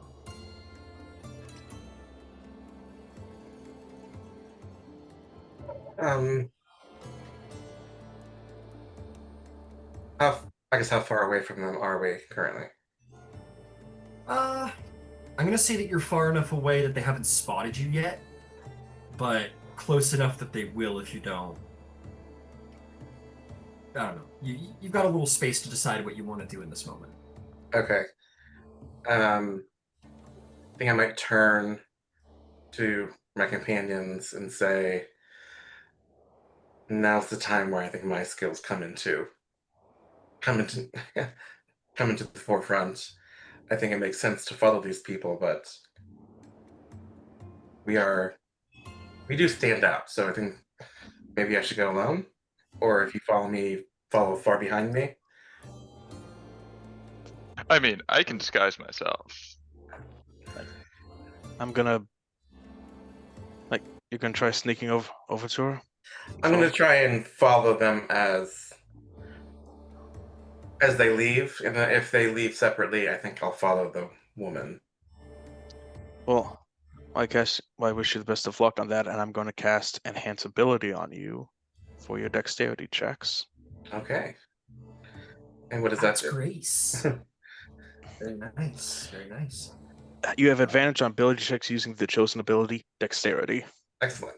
Unless stealth became a strength skill all of a sudden. No. Nice. Okay, so Candybus, you're disguising yourself. And Yes. Dolion... Just as a random commoner out here. Some commoner. But a hot one. The hottest commoner I see. I hottest steal their commoner. face. Okay, So you just look like yourself, is what you're saying? I'm myself, but shorter. Hey, look, it's Candybus still, but shorter. And Dolion, you're just like entering the shadows kind of thing? Yes. Awesome. All right, why don't you roll me a stealth check? And, roll me a stealth check. At advantage, of course. And I'll say, Candybus, you'll be able to sort of follow Dolion in disguise without suspicion if you can keep track of Dolion. Well, actually, I'll ask you, are you trying to, like, also follow this person while not appearing demigod-like, or, like, what's your plan? Tell you what, I think we should kind of split our resources here. I think I might follow the man. Okay, so you want to follow the man, and for the Dolion should follow the lady. The woman, yeah. All right. Okay. I was gonna ask who you were following. Okay. So if that's the case, Candybus, I will have you roll me. You're disguising yourself. I'll have your choice: stealth or performance. Oh, performance every time. Gotta be a performance. I got a 22 stealth. Yikes! That's really good. No, my plots, my evil deeds. 16. 16. More than enough for both of you. So Dolion is following the man, Candybus is following the lady. Other way around. Other way around. Candybus is following the man. All right. Hey, I don't discriminate between genders on who's beautiful. That's fair. That's very fair. So Is he here's hot? what's- Please tell me he's hot. Yeah, he looks like one of the probably the more successful merchants around here. He looks a little bit better maintained. Money's so hot. Money's hot. Money's hot. Like he's well groomed, is what I mean. Like he's got the resources to maintain his appearance. He smells like spices. So Candybus, I'm gonna make yours real simple. Well, Dolion, first and foremost, son of Hermes, you get nice and close and see that there is an exchange. A bag is handed to him by the woman, and he hands her a bag in exchange. There's clearly a little drug deal or something going on here. And they part ways. The man walks back out to the street. So aptly chosen roles assigned, because it's much harder to be stealthy in a crowd, at least like Skyrim style stealth anyway. So socially stealthy, Candybus, you follow him through the city for a while, and you're going to follow him to a fairly well-to-do home. It probably has like 2 or 3 or 4 rooms attached to it. He seems to have a family. And he seems to have wrapped up work for the day, and he has gone home. It's early to be wrapping up work, but nonetheless, he is home. You see his stall all folded up on the back of a cart outside. Yeah, he returns to his family, and we can see. And maybe you decide you want to do something there, but we will come back to it in a moment. Give you a chance to think about that. Yours, Dolion, is a little bit more interesting. You follow like this, very low to the ground. It's very important to have the hands up here to be stealthy. You follow this. She takes the back roads. She's very minorly stealthy, like she's taking sort of back streets and sort of behind buildings, not walking out into the town. You get the sense so as not to be seen unescorted, because that would be very unusual and draw a lot of attention as a unescorted lady. She seems to be fairly, like, she looks commonery. She doesn't look like Medea, for example. She's not like a noblewoman by any means. And in fairness, commoner women and slaves do have, as women, do have more truck going out into the world unescorted, ironically. And you follow her to one of the more, not the poor, I would say where the merchant district kind of meets the poorer district, sort of near towards one of the edges of the city walls. So the building is located near the gates, and she kind of does the look both ways. She produces a key and unlocks a lock, and slips inside the building and disappears into the building. It seems to be like a small, kind of disheveled looking warehouse. It looks like it hasn't seen use in a long time. Like it looks like it's got some damage to it. Like it isn't suitable to protect a lot of goods from rain at this point. This is the building she kind of slips into. Very, very, very suspicious and unusual. Does the building have any windows? That's an excellent question. I think it would only make sense to say yes. Or it's... damn, this is a good question. Because I'm trying to think about it from that context. I'll tell you what, make me a perception or investigation check. Because I think by the nature of a storehouse, there wouldn't be. But, like I said, it's a little more run down. So there might be entrances regardless. I got a 3. So. Oh, you don't find any windows. Okay. Storehouses are meant to hold goods and keep them from the elements, and glass pane windows are not really a thing yet, as far as I know, in ancient Greek times. So unfortunately not.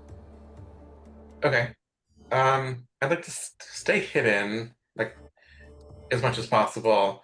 Maybe just wait around for a little bit of time to see if anyone else comes and goes. But otherwise, I kind of just want to mark where this is, like, in my head, so I can come back there if I need to. Absolutely. Not hard to marker. It's a decent sized building, if sort of run down. And it doesn't take long. I would say after like 20 minutes,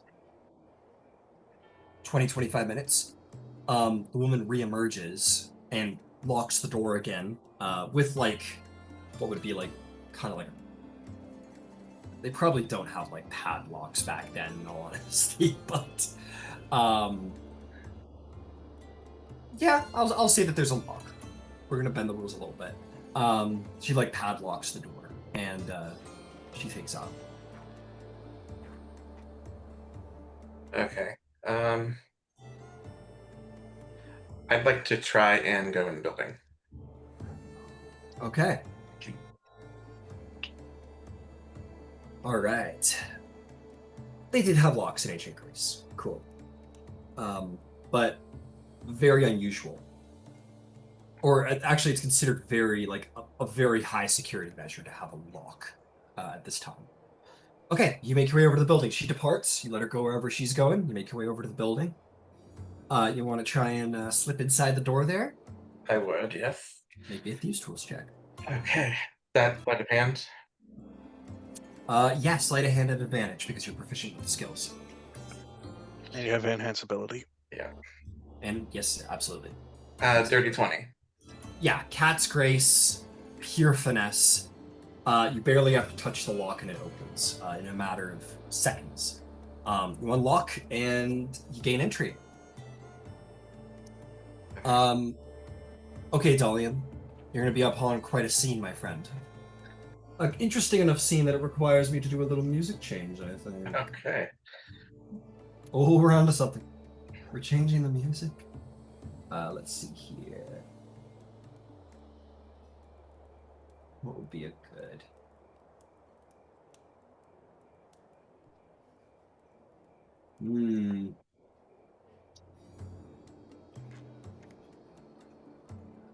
Try to find something good.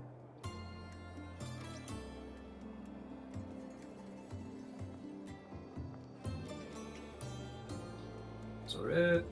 How about this one?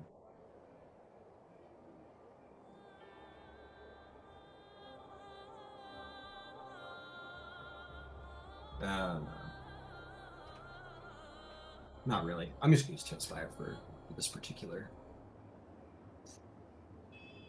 set. I'm actually going to take you somewhere here on Tailspire. Like, I want to take you to actual... Sure, why not? This location here. Okay. Yeah, sure, that's the storehouse. Yeah, that's a storehouse. That'll do, right? And look, it's even got a stake outside. Perfect. It's a storehouse because you say it is. Exactly. See, you're understanding. Okay, you enter into the storehouse. The first thing you're going to note, Dolion, aside from the fact that it is kind of dark and dank in here, is the smell. It smells...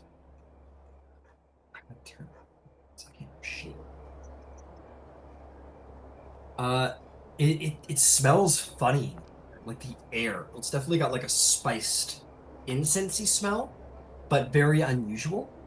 And because you smelled it before, I'm gonna give it to you. It smells like the market incense in here. The weird incense, and you are going to find. It's a little bit hazy in here. Off to one side, you're going to see a table where one of these incense burns, and you're going to see a candle has recently been unlit, unsurprisingly, and the table is covered in, it seems to be like a little herbalist's work area. There's like a mortar and pestle. There seems to be various bags of what you expect are like ingredients. There seems to be some vials laying around. And you also hear sort of, do you light up a torch or anything like that? I think I'll light the candle. Okay, go over. You light the candle. Use There's the no candle windows, right? So It's- no one's gonna see me Yeah, walking yeah, around with it. you're Is- good. Isn't he an elf? Uh, yeah, but blacks and it's like you see grays. You don't see it very well. You can still see, just don't see specific details very well. So you light it up, Dolion, and this candle's gonna go a lot longer for you than anybody else, that's for sure. And that's when you see the herbalist table where you find the candle. And you definitely hear like a muffled sound. You get this like hair in the back of your neck sensation, like you're being watched. What do you do?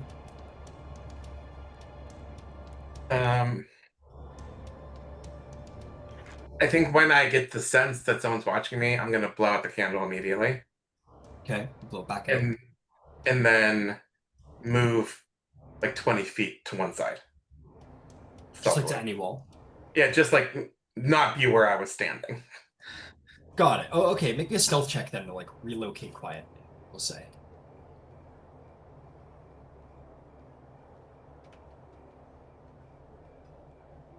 26. Easy. Yeah, you blow out the candle and kind of quickly slink into the shadows and make your way to one of the walls. What do you do next? I'd like to kind of just like wait and see if I can figure out where the sounds are coming from. Okay. And move towards that area. Okay. I'll tell you what. I know you said you wanted to listen, but you're not going to hear too much. So I'll tell you what. Make me a perception check at disadvantage because you are using your dark vision to see in pitch blackness. See if you can spot what's going on. Rolled 2 10s and got a 12. All right.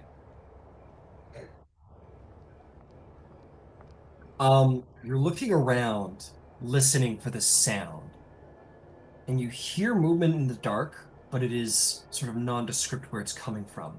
What you do notice, you see a shape beginning to illuminate on the opposite side of the warehouse. It's on the ground. It's long. And then you quickly realize that it is humanoid shaped and, in fact, femininely shaped. And there's some woman in here lying on the ground. And that's what you spot. Okay. She's not moving. Not She's just moving. not moving. I'm gonna walk over and investigate the shape, the woman. All right, carrying over your stealth. Yeah, you walk over there very carefully, and you find your way over, and your dark vision sort of raining through at this point. You're only getting like shades of gray, but you're able to see enough to know this seems to be a young lady. She is dressed in the tattered robe, not tattered. That implies they're really fucked up. We'll say like a little bit worn from recent ordeals. Priestess's robe. You found the Athenian priest, or the Athena's priestess, you believe. She is very pale. And her eyes are open. You don't know what's going on with her. Roll a medicine check.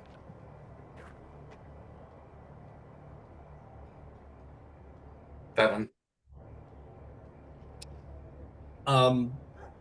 In the darkness, what you observe is that her skin is cool to the touch, but not cold. She is alive. She's warm to the touch. You touch her chest and you find a heartbeat there, but it's slow. But her eyes are open and she's kind of limp.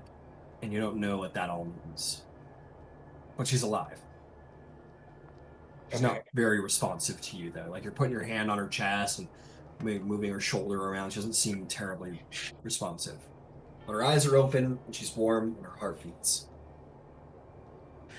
Okay, at this point, I think I'll relight the candle and set it like on the ground, kind of behind her head, so she can see my face. Okay. She's Um, just kind of like staring off. As you light the candle, you're gonna notice now that she's got like, um, what is it? What would I possibly call it? There's like something off on the side of her mouth now that you can see more clearly. Like maybe like you don't know if it's like bile or um it's just some weird color like of something that's sort of stained off to the side of her lip there. It's not drool. It's something darker, a little bit more alarming of a color. And in her paleness with the lit candle, you can just barely see some like veins, like kind of coming off of her. Um, Sort of protruding through the skin just a little bit. As the light turns on, you do see she blinks. She blinks a couple times. I'm going to say, Eugenia. She blinks again, and her eyes kind of lazily roll around as if they're like trying to focus on you. Uh, they eventually do. You see she like very falteringly starts to like just making shapes with her lips, like she's trying to say something. Do you want to like get close to her to like try and hear what she's trying to say? Warily, yes. Yeah, you're like, yeah, obviously. You get close to hear it. She's like trying to make a sound with her lips, and as you get close enough, she says, even with your ear right next to her mouth, it's just barely audible. She says, "Snake." Snake. Uh, and you hear behind you in this moment. You maybe like look over your shoulder in the candlelight, and just barely the candlelight, you see this humongous giant snake sort of like appearing, slithering from the dark in your direction like a serpent in the grass. Its large forked tongue the size of your like forearm, flicking out, sensing around you, and you see it sort of crane its head up as you spot it to its full height. Thanks to the priestess, you are going to be saved from its surprise round. But I will have you roll initiative when we return from our break. Okay. Initiative is technically an ability check, so you have advantage on initiative, I think. That's true. Yep, that would translate. I already do from being son of Hermes. Oh yeah, I get that. Yes, still advantageous. Yeah, All right, we'll be son back in a short minute. Jordan found me so fast. Who knew? Who knew? Yeah, son of Hermes, man. I was so worried. I would feel like, "Grr, get our help! Get our help! We're coming to help you! God damn it! Come get me our help!" I have a plan. We'll see if it works. Famous last words. Yeah. I have some of the incense in my inventory. Oh, okay. I'm hoping that like maybe its scent calms the snake. Or something. I don't know. We'll see. Or to protect you. It's supposed to be for protection. Yeah, maybe that's. I'm gonna put it in the fire and burn it and see what happens. Like in my hold it up and like, yay! You sneaky, sneaky, sneaky. We shall see, I suppose.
What's up?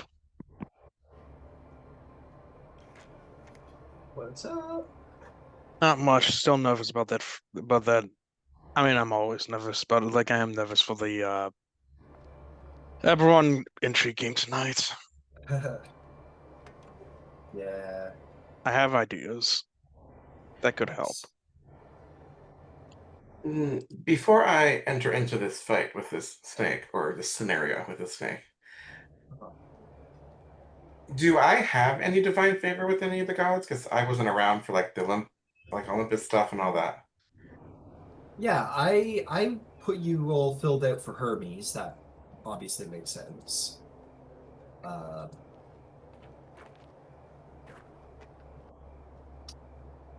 Let me ask you. If Dolion was on Mount Olympus, which gods do you think he may have tried to earn favor from? Certainly his father, and I think they have a pretty good relationship. They seem to be. Hermes seems pretty amiable, anyways. Yeah, he's down for a lot of shit. Yeah, and I also think I would have tried to at least remove any disfavor from Aphrodite that I currently had. All right. Then we'll just say you're a neutral with Aphrodite. There's no reason why she would dislike you. I don't. At least not as far as I. Oh. Huh. Yeah. Huh. Maybe a persuasion check. Did something happen? What have you Get it? done? Yeah, don't worry about it. I passed. It's a 5. All right. I'm gonna give you a -2. Okay. Considering certain things, she's not quite out to get you, but she's certainly out to undermine you.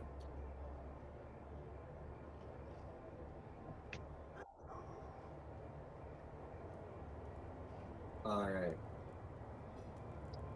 Cool. So just to be clear, their favor is actively denied, and other gods may mock or avoid you for it. Is where you sit there.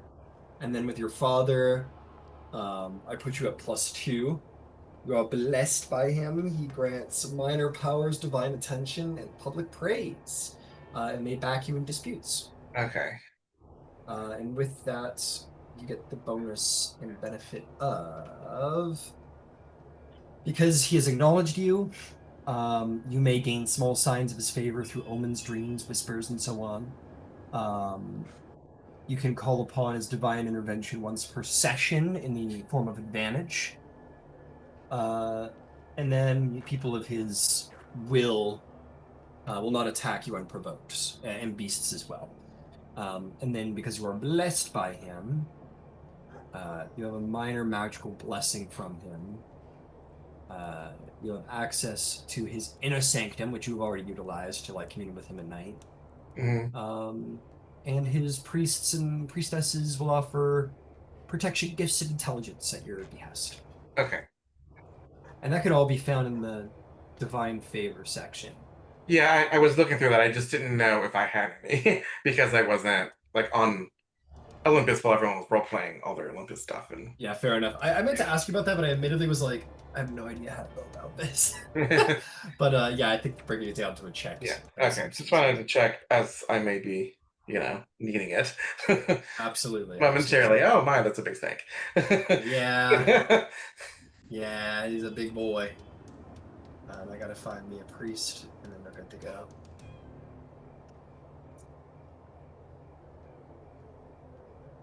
That's a big boy.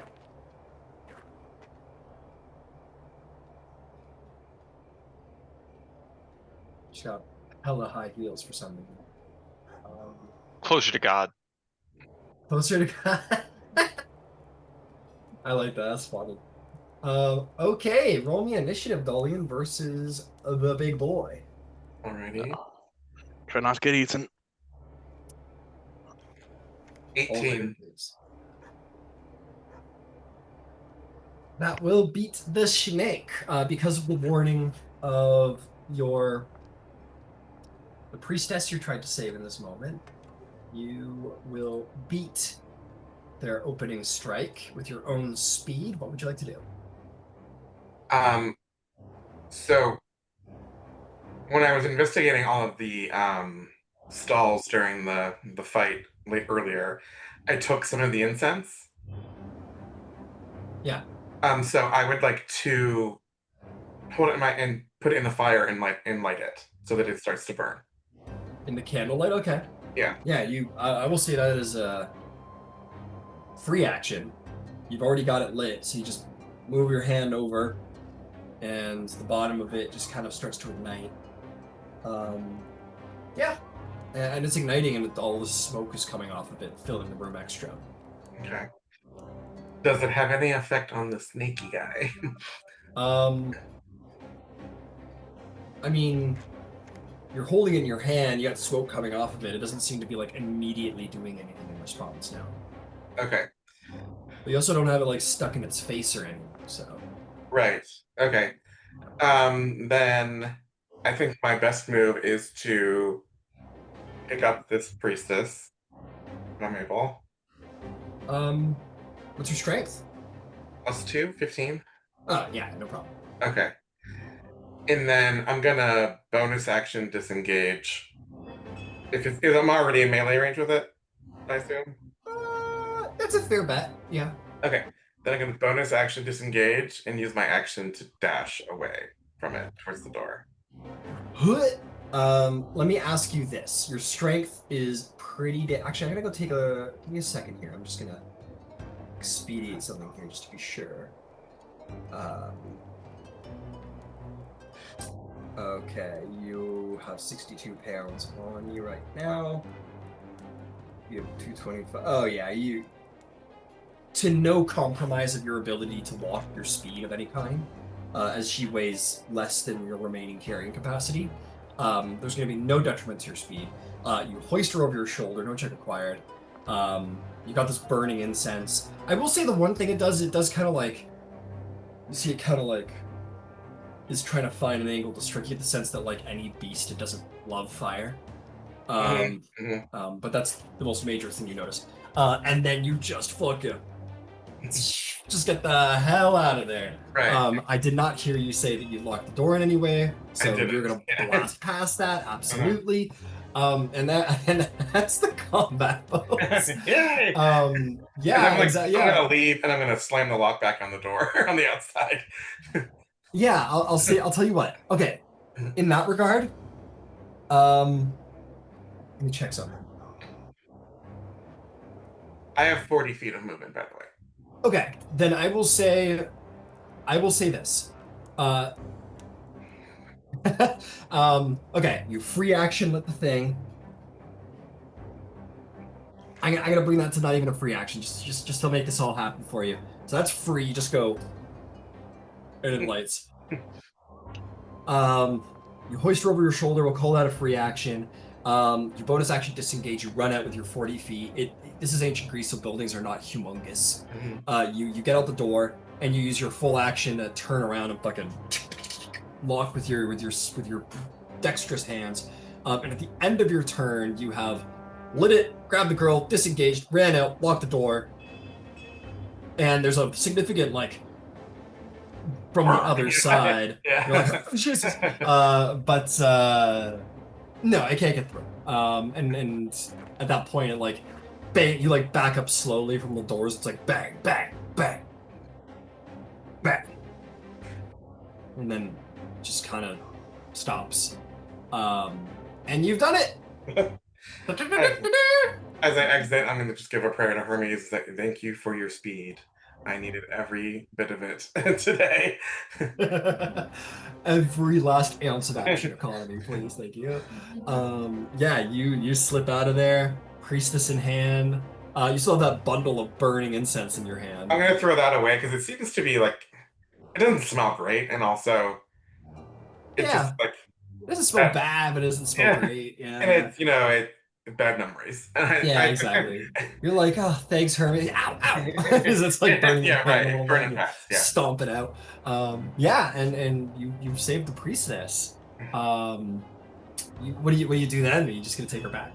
I'd like to take her to the Temple of Athena, during the time where it looks a little bit conspicuous that I have this woman's straw over my shoulder. um, so Well, maybe the fresh air will help her kind of come to a bit, and yeah. I can support her as she walks. Yeah, well, like having this and also you notice her hands are hands and feet are tied up, and you can like untie. So you go from like a tied up lady over your shoulder to an untied lady like in your Superman arms, Okay. and you will look far less suspicious. And again, as creepy as it is, even that wouldn't be. They'd be like, oh, well, she's priest robes on, so no, it would be Yeah. kind of fucked up actually. I was gonna say because like a guy could walk through the street with a slave tied up, and nobody would give a shit. It'd be weird, but nobody would care. But with a priest, absolutely, it'd be like, oh my god. So you have her, and everyone's like, oh, hero. And yeah, you walk through the city streets, and you make your way over to the Temple of Athena. Do we hear any of this? You do, Thrasius. Candybus is off doing something. Actually, I want to pop over to him real quick to see what he concludes, because he might end up meeting up with you guys. I want to see. Candybus, you have followed the spice merchant to his home. What do you do? I knock on the door. It's only the polite thing to do. The door opens, and you're going to see this common woman come to the door. She looks up at you with that doe-eyed, like, wow, look. I'm short now. I'm still short. Oh, right, you're I'm disguised. short. I'm the short king. You're the short king, that's right. Never mind. She comes to the door with this look of, like, just general welcome. And she says, good afternoon. Hello, is there something that I could do for you, sir? I'm actually looking to speak to the man of the house. He is the spice merchant, yes? Oh, of course, of course.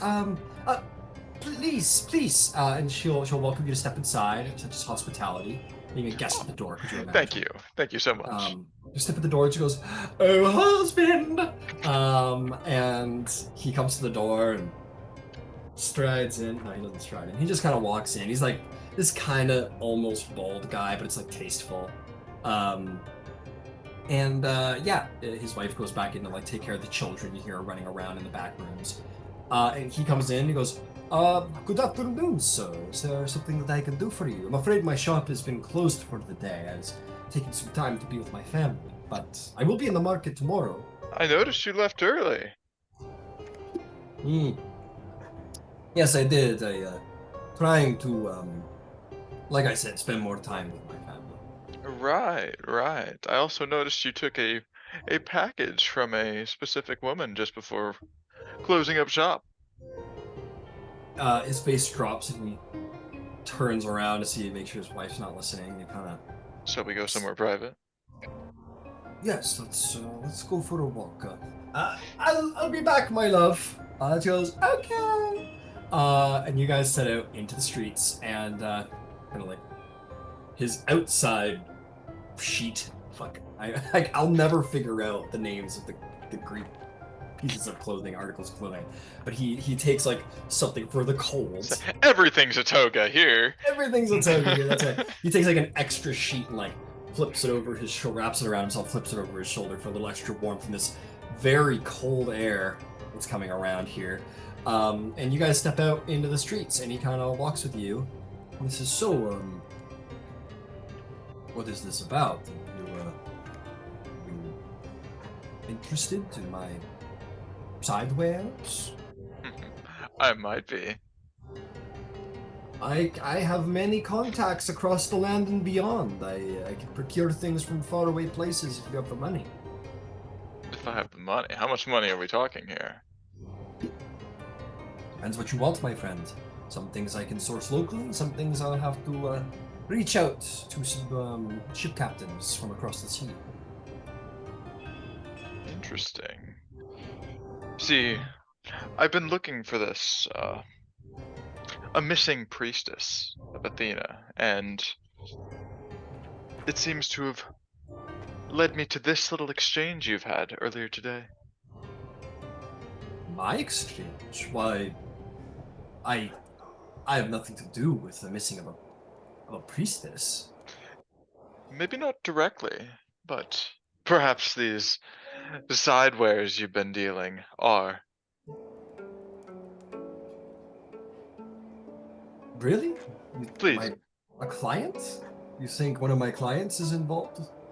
I think it's entirely possible. Oh, are you with the guard or something? Shh.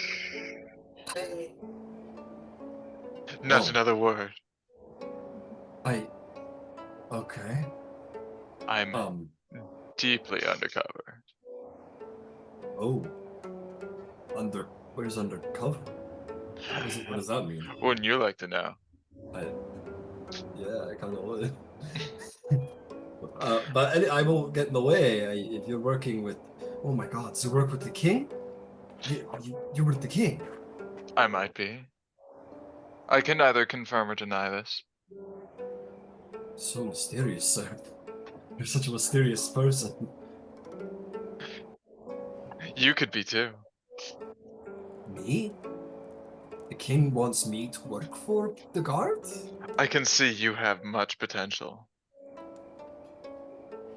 Yeah, I always felt undervalued by society. So, tell me, who is this client of yours? Make me a persuasion check. Or, I think a deception check, let's be honest. This is a deception check. This is a deception check. There's been a lot of lies around this table today. 8. I'm getting some 8. new dice. He Swapping goes, these out. oh, because I can't feel my, how do I know that you're actually working for the guard and you're not, I don't know, who you say you are? You could be in disguise for all I know. I am everything I've said I am. You want to find this priestess, don't you? Not particularly. I mean, for the sake of the city, like, and not incurring Athena's wrath, but I mean, I'm not actively looking for her. That's Not what you now. But I am. And I think you could be of great help to me.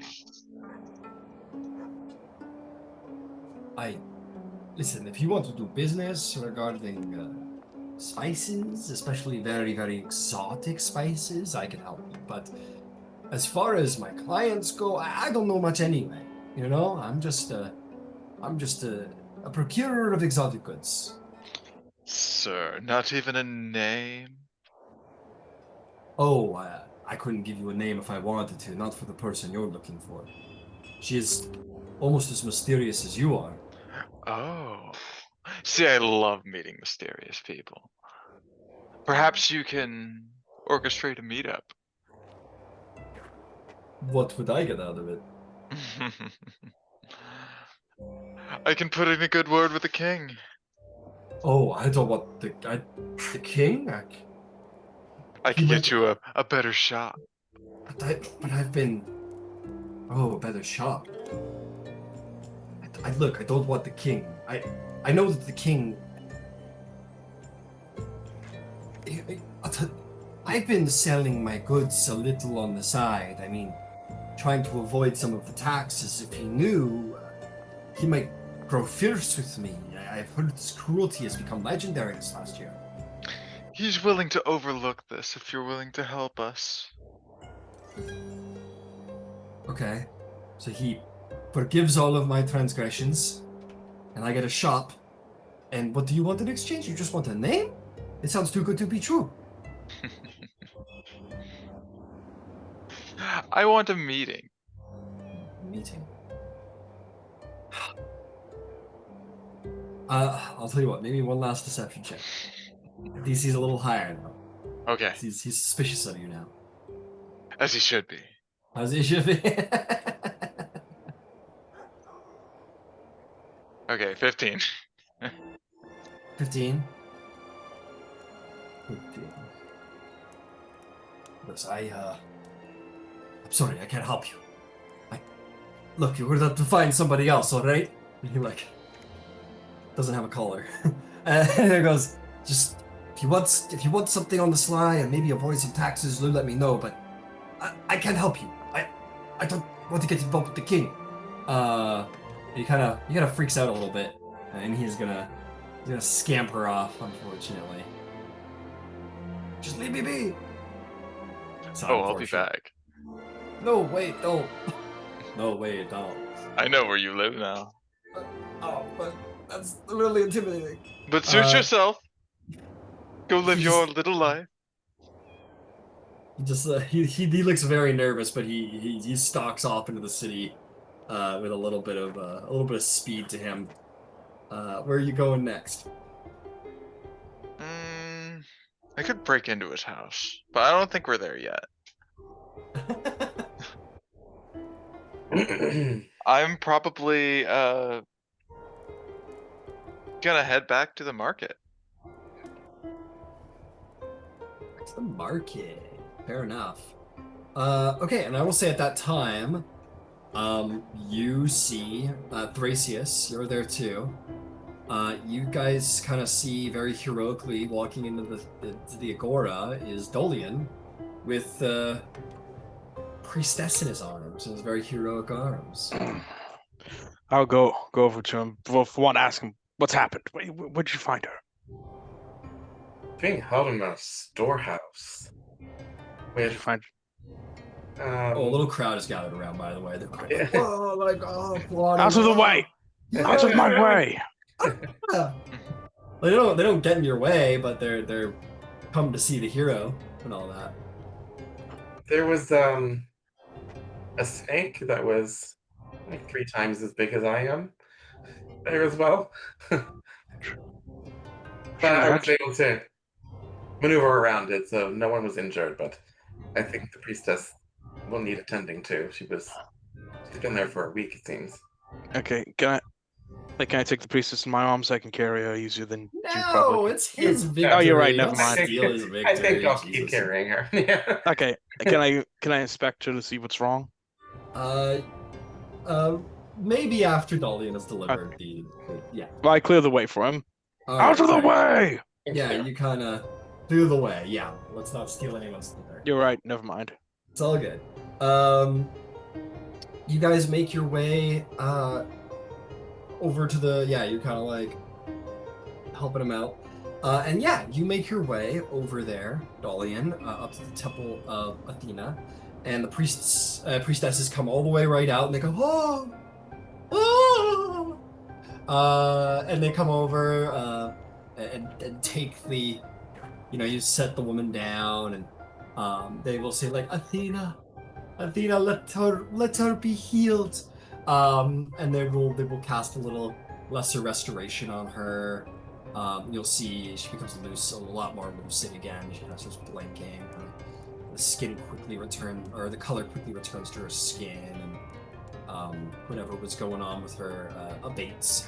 And she's helped up, probably with the help of you and everyone else, and all the people who gathered to watch your heroism. They go, oh, he saved, yeah, she saved, oh yeah. And she looks up to you and she goes, brave hero, you saved me.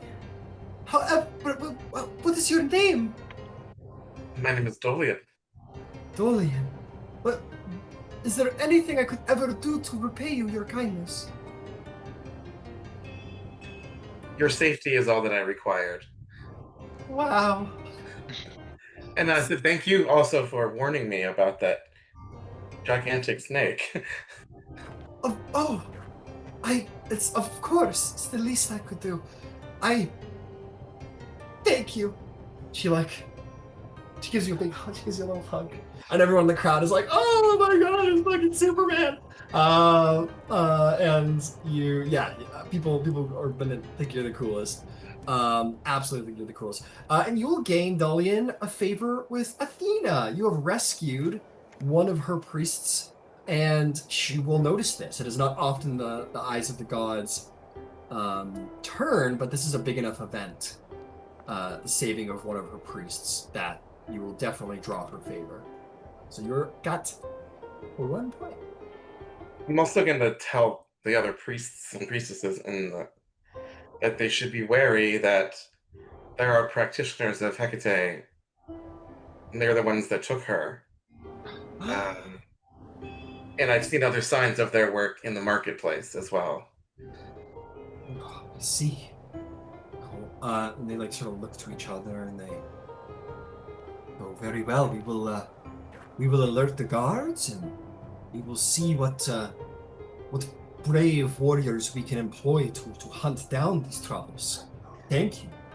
I do not know what use they had of your priestess, but I would suggest that no one walk alone in the future. Of course. Wise counsel, wise counsel. Yes, we will consult with the guards and see what we can do. Thank you. You've helped us in so many ways. And they will say, please return to us tomorrow, and we will find a fitting reward for your heroism. It would be my pleasure. One thing, I'm not gonna play with divine favors in this game because I've already got enough divine favor shit going on. Yeah. But yeah, they're gonna look for a suitable reward for you, and will bestow it upon you on the morrow. But in the meantime, it has grown late. The night has grown late. They bring the priestess, Zinnia, into the temple for care. And yeah, you guys have achieved much today. Is there anything else any of you would like to do this evening before meeting up and maybe having a long rest? I was going to question the priestess about if she remembers anything, who took her. You can question her tomorrow. I think they Okay. take her in to like rest and heal, and maybe you can come back and talk to her tomorrow, perhaps. I'll talk with Dolion on the way back, and Candybus too, I guess. But, we'll just go to the thing and group. Actually, I have a date. Okay. Only one tonight. Every night.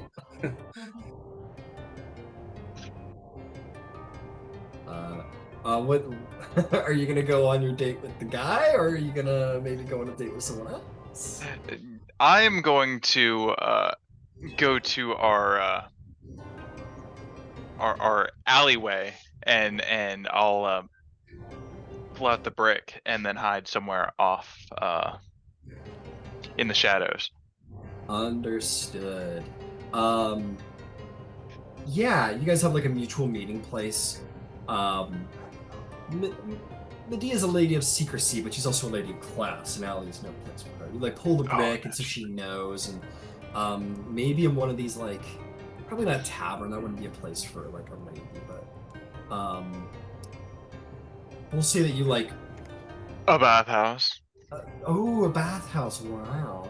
Maybe you meet outside the bathhouse, and she arrives, and she's got like maybe a guard or two with her. And she's like veiled and everything to be a little more discreet. And you kind of see like she kind of appears at the end of the square and she kind of like says something to her guard. And sees like she takes a little convincing of him, whatever she's trying to do.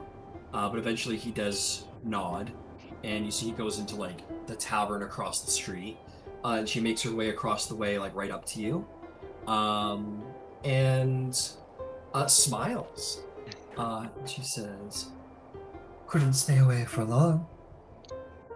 Who could? Who could indeed. And she like kind of subtly, kind of like touches her hand to yours. Like you're in public, and if anyone recognized her, it'd be very scandalous. But there is that like little touch of acknowledgement. And you can take her wherever you want to take her. You don't say. Yeah, she looks at you expectantly. She'll put keeps her veil a little lower, and she's wearing sort of nice but nondescript clothing, darker clothing, and she kind of wraps her arm around yours, and you kind of escort her, walk her about the city, in the sort of darker alleys or streets of this place, and she'll say, "So how was your day?" It was somewhat eventful. I expect most of them are free. So, one of my compatriots had heard word that there was a priestess of Athena that was taken, I heard. and he managed to retrieve her. I'm very glad. I'm very glad. The last thing the city needs is the ire of a god coming down upon it with all of its troubles. Don't I know it? Hmm. But it was Genuinely glad it was she interesting. Yes. It was what led us to her was a meetup with the spice merchant. Apparently he's got some sort of side business and he's been selling exotic spices. And whoever was the proprietor of these, or the receiver of these spices was behind this priestess napping.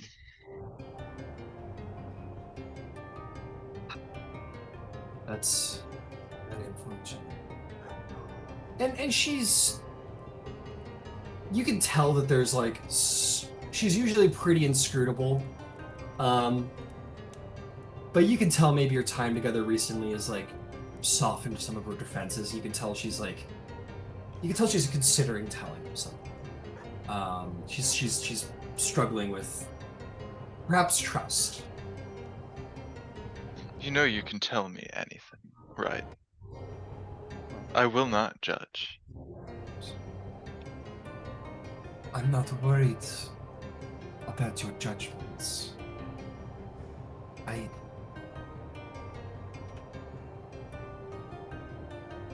She looks at you and she says, You'd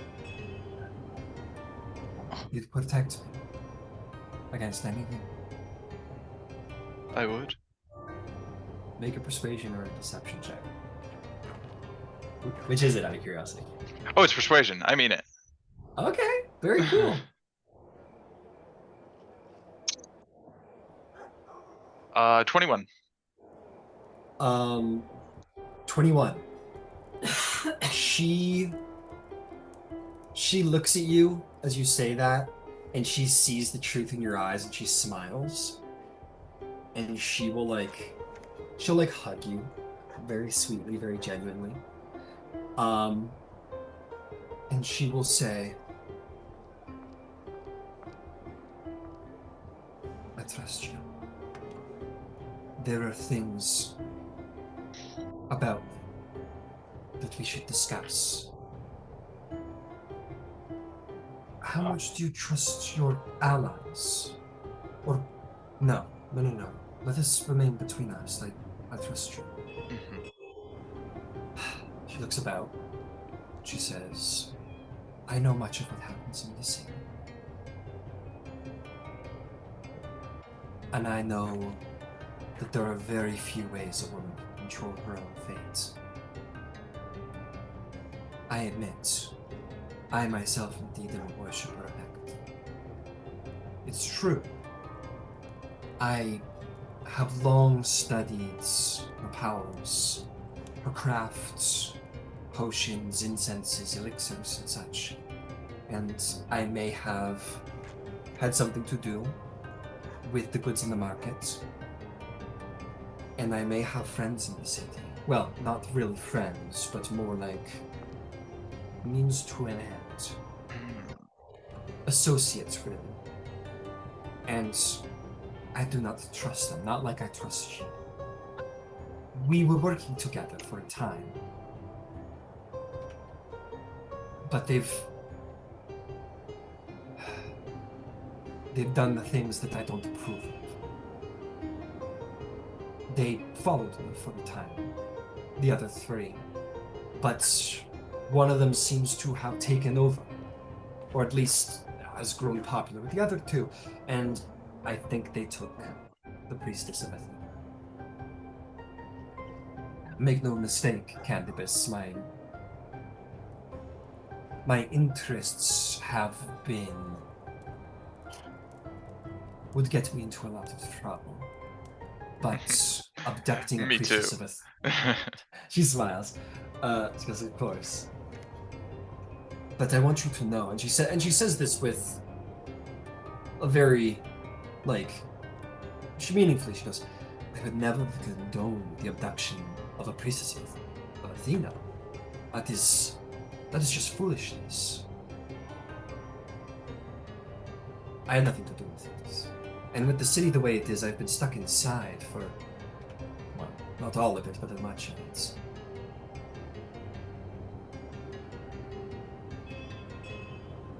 They are probably the key you need to free King Precops, if you wish.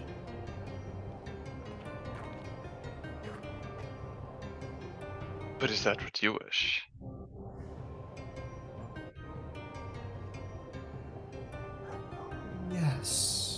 Yes. I think the king has done enough damage to himself that it wouldn't matter, really, if the spell was broken or not. He would need to step down in a way or another, which means my husband would get to step up.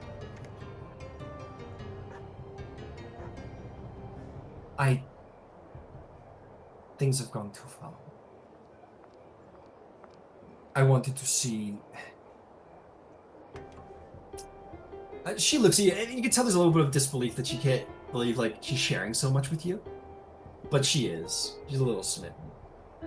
She says, I arrived with not much of anything but my youth in Cracopia. And I heard of Aegeus, and I seduced Aegeus, because I knew he was in line for power. And the woman's power comes from her husband. So I married him.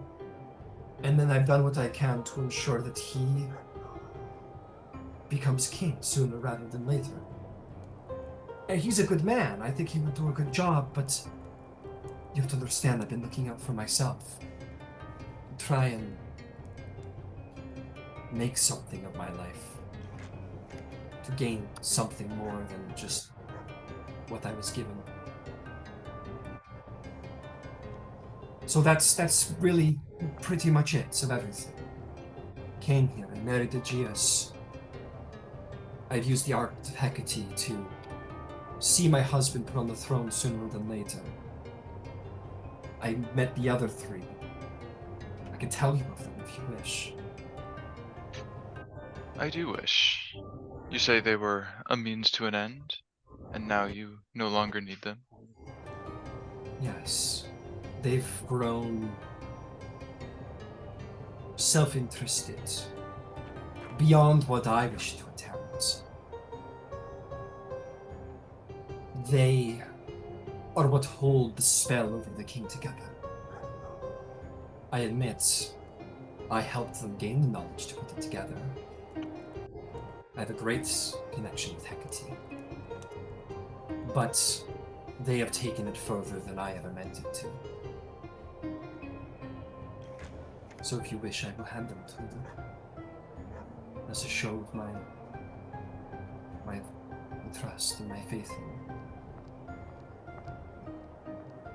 And I will do what I can to make right by you. And perhaps, maybe one of these days, you could show me a thing or two. You surprise me at every turn, nevertheless. It brings me no small amount of relief to be able to share the truth, to not be so alone.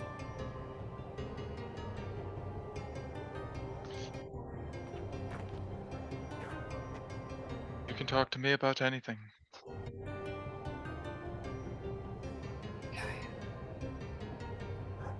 I will tell you where to find the Coven of the other three witches. And when you do, you go there with your allies, I'm sure, and save the day. Do your best to see that the site isn't disturbed too much. And if you make it so, there are perhaps things I could show you in the days to come while your companions are distracted with the king. Understood. She will tell you of her coven. She says, very well, there are 3 of them. The first is Thrasius. She is gained the skills of illusions. She can change her face, shape-shift in a way, not unlike how you do. And she has used this in order to gain access as a handmaiden to the palace. The next is Melania. She speaks. She has skills of alchemy. She's a very proficient potion maker and skilled with those sorts of spells. She is the one who uses the incense to gather the materials needed to cast the spells that the Coven wishes to cast. And the most talented of them all is Agale. She has sort of become their leader. She has gained more power from Hecate, and the other 2 follow her now. She is the one, I suspect, who's behind the abduction of the Priestess. And she is the one who is keeping the other 2 to bring their spells to a new height. It's going to get all of us in a great deal of trouble if they are not dealt with sooner or later. Algea's pride has become too great. She must be. However you decide to deal with her. She has the knowledge of how to break the spell. She has changed it beyond what I ever originally cast.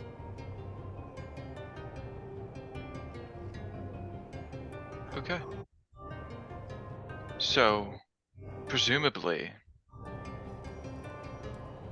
all 3 of them together are the key to keeping the king in his state. If we were to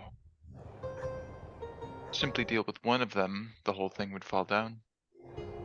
Yes, if you dealt with one, the other 2 would disappear. And the spell might last for a time, yet. It would break eventually.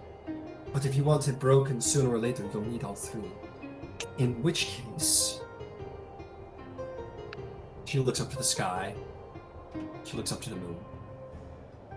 She says, they will probably be meeting tomorrow evening. The spell they have cast upon the king, it allows them to change the way he acts, the way he behaves, the things he does, meld illusions with his mind, affect his dreams. I helped them cast this initially, but they've taken it to greater and crueler heights than I ever intended. And they need to constantly meet to keep the spell alive. So they will probably meet tomorrow evening. She'll tell you, like, about a mile outside the city to the north, there is a small brush of trees. And within that brush of trees, it will not be hard to find a clearing that has 3 tall stones and 1 flat one at the center. This is where they meet. This is where they perform their rites.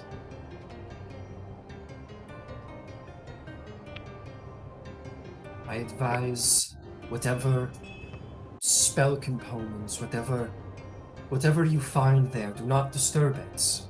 Not unless you have the power to break a curse or a spell, or you have learned from the other 3 how to break it yourself. If you don't do it correctly, there could be unforeseen consequences. So if I do not gain that knowledge myself, leave it undisturbed and presumably allow you to return to this location? If you and your allies are not able to break it yourself correctly or gain the knowledge you need from the other 3 witches, come to me and tell me what you've seen. And then we can go break it together. Or change it to suit our whims.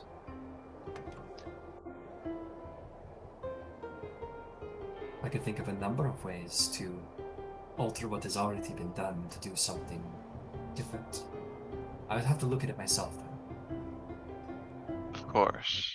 I like the way you think.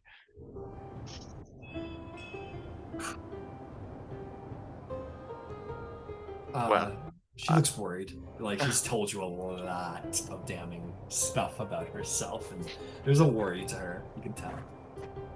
so tomorrow evening, I will bring my compatriots to this site, and we will deal with this coven, hopefully once and for all.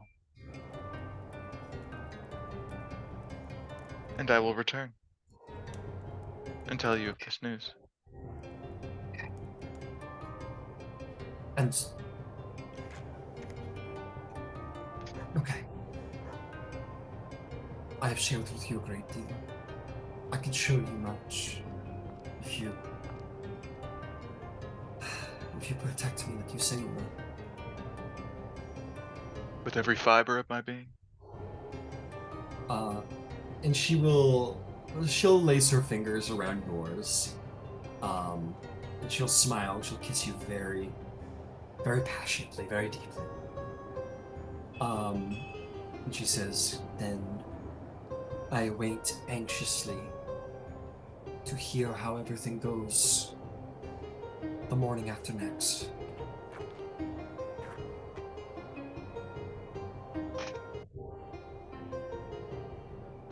Okay. I can't wait. I can't wait either.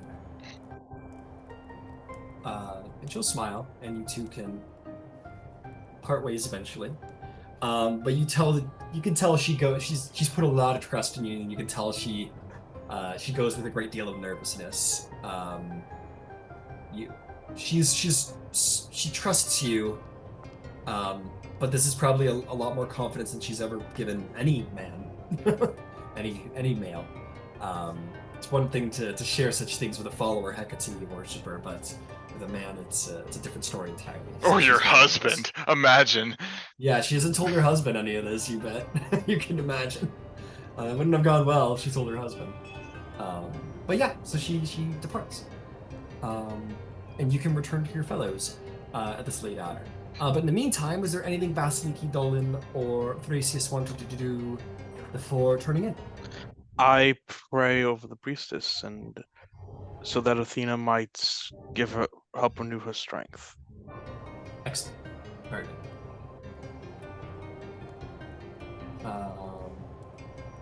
I would also make prayers and offerings to probably Zeus. Not asking for anything, but just recognizing, I don't know, just out of worship, I guess. Yeah, you're honoring the gods. That's a wonderful thing. Good job. Excellent. What about you, Dalton? I think I'd probably offer quick prayers to Athena as well, as this is her priestess. And just ask that she be healed quickly. Nothing too specific. I'm not asking for anything like crazy. Yeah. You're asking, you're praying that her priestess will return to good health soon. That'll be very well. I feel like the whole battle thing went pretty well with like the moves that I chose to make, which I kind of think might have been inspired by Athena as well. So I give thanks for that. Okay, very cool. Very, very cool. Love it. Love the flavor. Love the flavor. Excellent. You guys pray, you honor the gods this evening. Very good. Okay.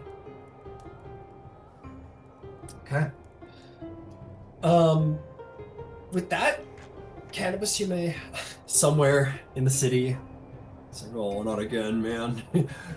He's fucking with me for sure. Why could a guy like me ever get a guy like him? And you return to bed, and you guys can all wake up the next morning again. Meet over a little breakfast. I think Romulus is. We'll say that he is. Maybe he's doing a little basic training. Say, the recruits like out in the fields, the olive grove fields, and is teaching them how to hold a pointy stick. Maybe. So he's busy. But the four of you unite, and strangely, but not also very strangely at all, Taya has vanished, as she is wont to do. Not in a weird way. She is often just kind of taken off in the past, so this is an unusual activity for her. Maybe she left a word with the innkeeper, so you know. But as is Kaya's way, she's just kind of vanished. Whether for a little while or a long while, we'll find out. But the four of you unite for breakfast. Don't like. I pull Dolion an extra meal. I give him an extra meal or whatever. Nice. Give him a little extra food. Thank you. I needed that. It was a little rough going there.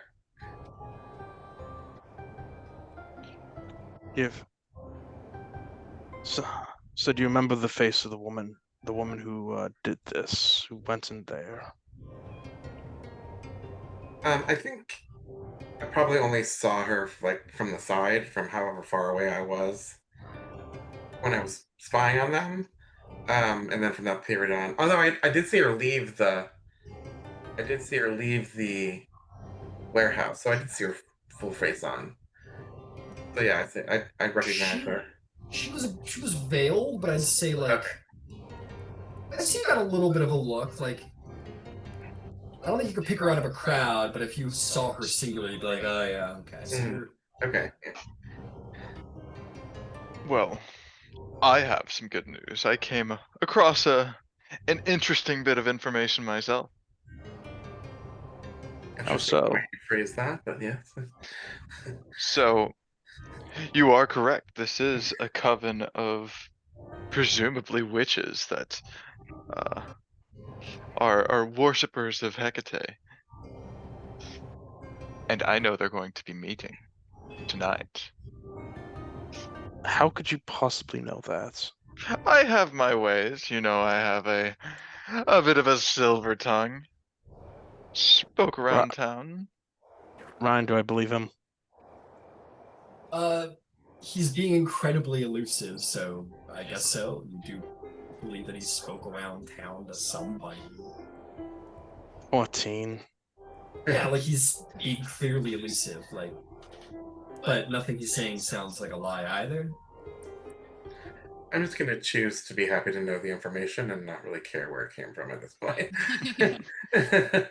For right now, at least. So yes, they are meeting, and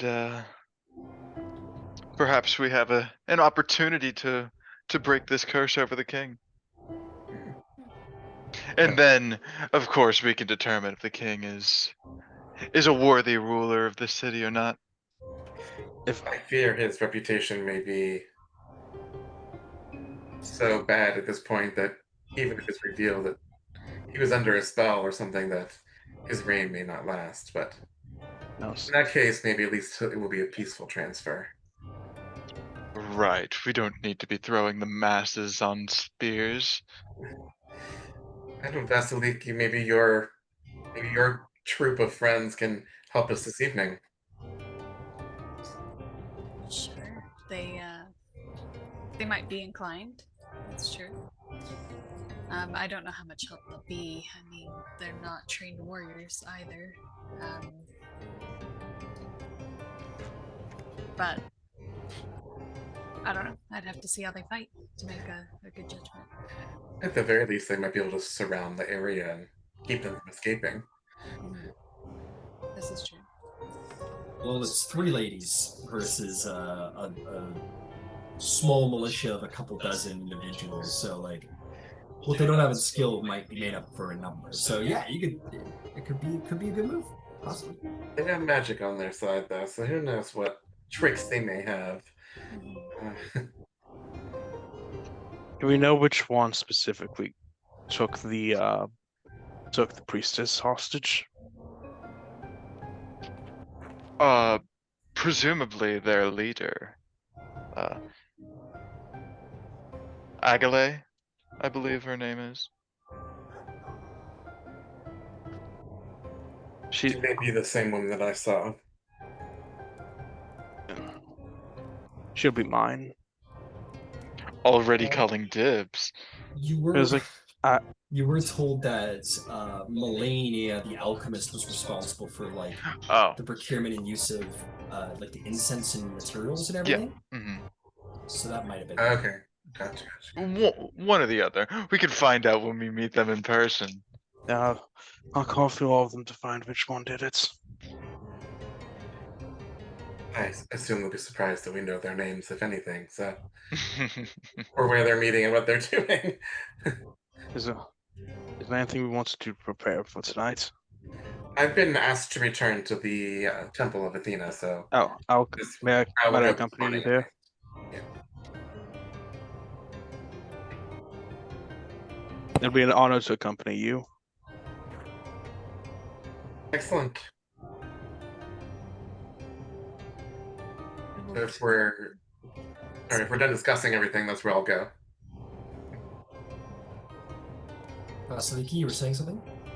Yeah, I'll like keep my head down outside the city and work on training the recruits with Romulus. Okay. I'll tell you what, Vasiliki. We'll have you do a little skill challenge then for training purposes. I'll say, because he's not here, we'll just say that Romulus provides you advantage on one check of your choice. The first, athletics, I think insight, and the last one I think is going to be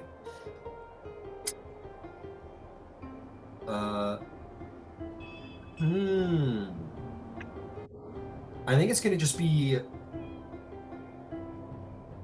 a proficient intelligence check. A proficient intelligence check. Because you are proficient with martial weapons. And this is about, like, the technical, like, education aspect.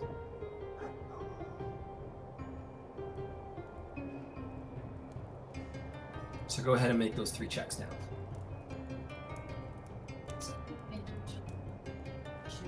You're muted, I can't hear you.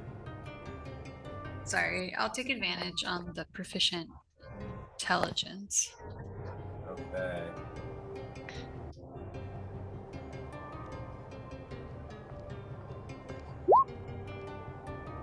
So 17 on that one. Oh, I didn't roll advantage, but I did get 17. Hold on. It's actually 20. Okay, so 20 on the first check.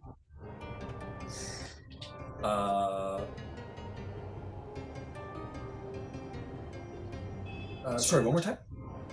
So 20 on the proficient intelligence. Very good, very good. For insight, I got 13. Nice. And athletics, I got 14. Okay, very good. Vasiliki, you're surprisingly really good with the like intellectual side of teaching, it seems. Like I mean, you're an Amazon, so you probably know the technical skill of training that side of it very well, and the rest of it goes very good too. You are, with the help of Romulus, you're a very good teacher, and you're able to show these guys sort of. I mean, they're not getting proficiency with anything today, but we will see. There was an idea about helping them learn how to stand in a phalanx. They're literally probably using like the tops and bottoms of barrels, but you do show them how to like create it. Well, Romulus probably shows them how to create a phalanx, and you kind of show them the basics of using any weapon. So these guys are like, they're not commoner stats anymore. They got a little something behind them. They basically will be considered like bandit stat block individuals now. They're like basic militia combatants at this point, which is much better than the 4 HP they had a moment ago. So they've had an 100% increase in their skills today. Steep learning curve when you don't know anything. Very, very well done. Okay, Dolion and Thrasius are heading to the temple, and I'm going to catch you guys next, but I just want to find out where you're going next, Candybus. I think I'm going to peruse about the city and try and find Aegeus if he's out here. Okay, not hard to do. You go knocking on Aegeus's door. Or sorry, I'm gonna get to you. I'm gonna go to these guys first. But we will come back to that. Thrasius and Dolion, you guys make your way to the Temple of Athena. You make your way over there. You see that she is back in good spirits. Xenia, she seems to have made a full recovery by the various prayers made through Athena, the various blessings / spells have been cast on her to help her recover pretty much immediately.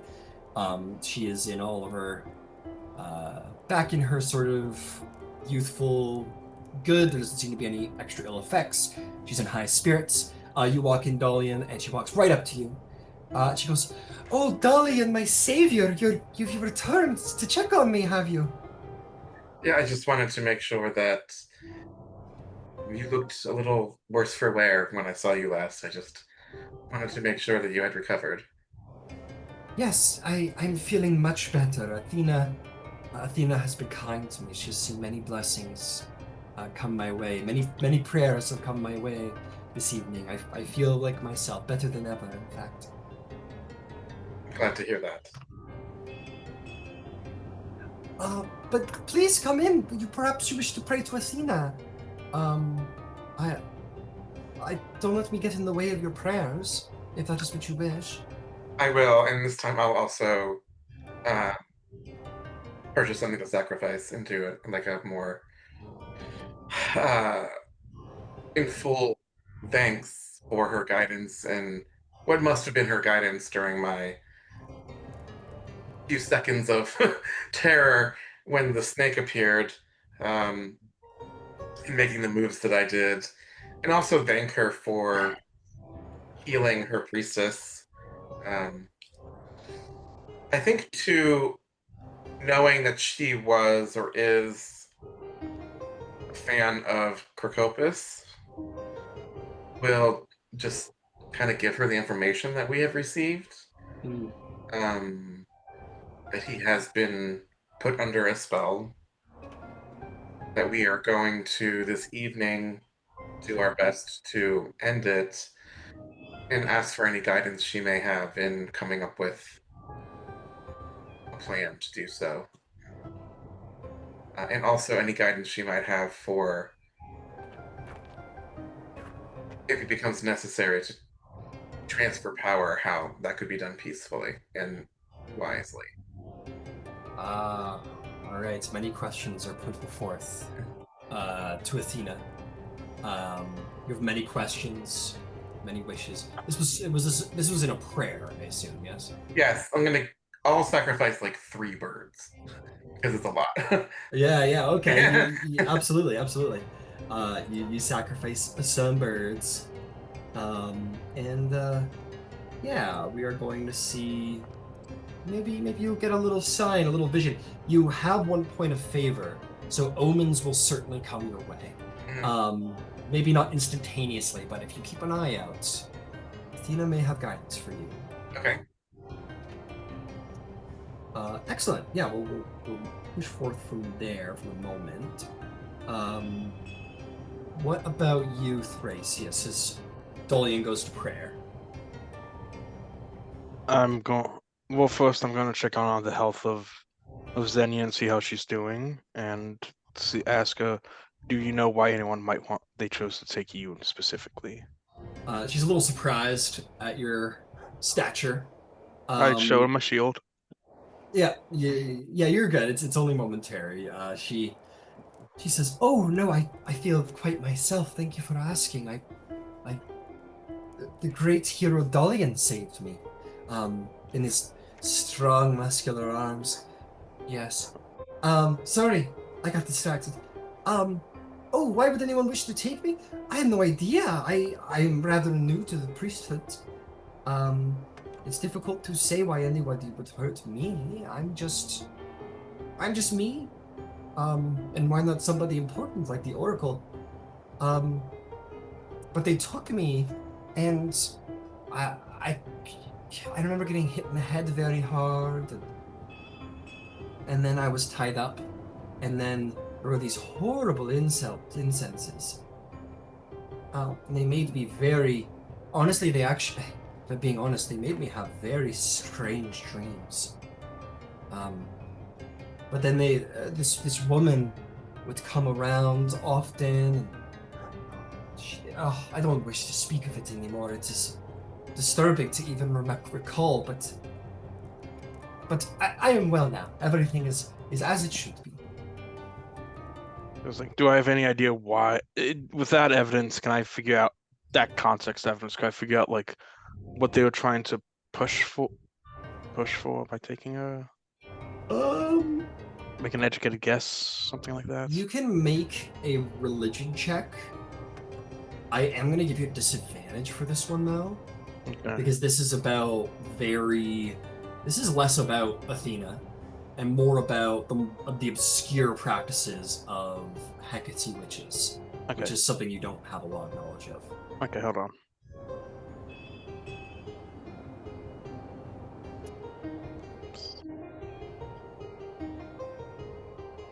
Ten. 10. I mean, you've heard everything from like human sacrifice. Oh, human sacrifice was a great. Actually, this is pretty out there. Human sacrifice is outlawed, like it's illegal now. But in the earlier days of Greek history, like it was a lot more common because the gods answer sacrifice. Blood is their tribute. Prayer is good, blood is bad. And that's why we sacrifice birds and bulls and what have you. But in those more primeval of times, the greatest sacrifice to earn the eyes of a god is through human sacrifice. It is a deeply macabre and illegal practice these days, but the more wild and occult people of the wilder world who still practice those primeval practices do this. It's, I mean, your mind immediately goes there. That's like the most immediate superstition place to go. You're like, oh, maybe she was to be sacrificed. It would be probably a great boon to a god who had a lot against Athena. It would draw Athena's ire, probably, though. It would be a direct affront to Athena. So maybe that. Probably hard to imagine how anyone's going to gain anything from that, but maybe. Maybe something about her blood. Maybe they needed her to help with a rite. You don't know. It's all superstition on your side of things. You don't know much about Hecate and her magical practices. All right. I will thank Xenia, and I promise her that those who hurt her, I will hunt them down. She nods. She says, "You honor us. Will you honor me for your revenge? Thank you. I will be glad to know that this person is brought to Athena's justice." They shall feel her wrath. Cool. And yeah, cool. She finish it, then she fist bumps the Minotaur. Yeah, it's cool.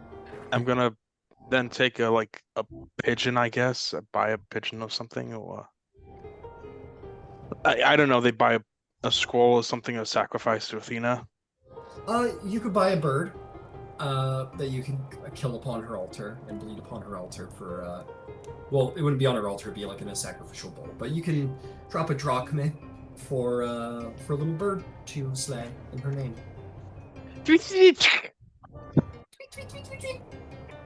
Yeah, hold on. Exactly. I snap its neck real fast. Yeah, you can do that. It was like, and I pray to Athena. I tell her, I whisper, these witches have offended you. Tonight I will hunt them down in your name. And them guide us. All right. Very interesting. Because this is like you gotta die for this shit. You're gonna my goddess, you're gonna get it. This is some serious fuckery against Athena. You not a ferocious god, but nonetheless not a god to be offended. Well, that's my job. I'm her anger translator. There you go. Got it. Very nice. All right. If that's the case, then we're gonna swap over to Candybus there. Candybus, what's up with you? You were going to where? Oh, geez. You knock on Yeah. his door, probably, right? I've been here, what, only once? Twice, maybe? Yeah, Maybe not even that. I had a hard time finding the place. I had a hard time finding the place. That's right. You knock on the door. You are welcomed in. You've only been here once before. Mm-hmm. Yeah, of course. Oh, great. Candybus, right? Candybus, yes. Welcome, welcome. Please step inside. Yes, Aegeus, the master of the house, is present, actually. Please come in. He was just finishing with a meeting. He'll be happy to see you, I'm perfect. sure. Yes. Inviting you in. You make your way through, and surely you see him kind of coming in his long white robes. He approaches and says, Candybus, welcome to my home, my friend. And he'll come in and give you a hug and kiss on either cheek, and he'll say, well, that was quite about as much trouble as I expected. Actually, quite a great deal more than I expected in the market there. I simply don't know what came over Vasaliki and Romulos. Yes, yes, that was most uncommon. I admit that the guards are thirsty for their blood. They, incited the riots with more fervor than any of us could have ever expected. The damage was catastrophic to the city. Well, I have some good news for you, my friend. I see. I have done some investigating myself, and I may have zeroed in on what has come over the king and perhaps my compatriots. I see. What is it? Please come, and he invites you to sit in better quarters, certainly away from earshot of any of his slaves. And he says, please tell me what you have learned, my friend. It appears there's some sort of cult within your city. Cult? Within my city? This is true. This is shocking news. What kind of cult? To Ares? To who? That I'm not so sure, but I do know that they seem to be responsible. I'm shocked. By what means? Have they a cult? You're saying the king is in league with a cult? I'm confused. He's not in league with the cult. He is under their influence. You're saying some spell has been cast on him? Something like that, yes. It explains everything, I suppose. His dramatic change in personality, his reluctance to meet with the gods who met with him once so readily. I suppose that does make great sense for him to be under some heretic spell of some kind. Now, I wouldn't go around spreading this. I don't want to create another uproar within the city, but I feel like you, of all people, especially being next in line, should be in the know. I deeply appreciate your trust coming to me with this information.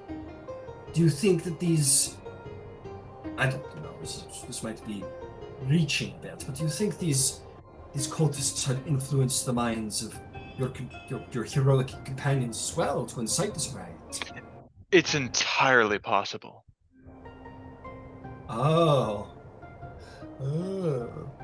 Because this just explains so much. They must be brought to justice immediately. That is my plan.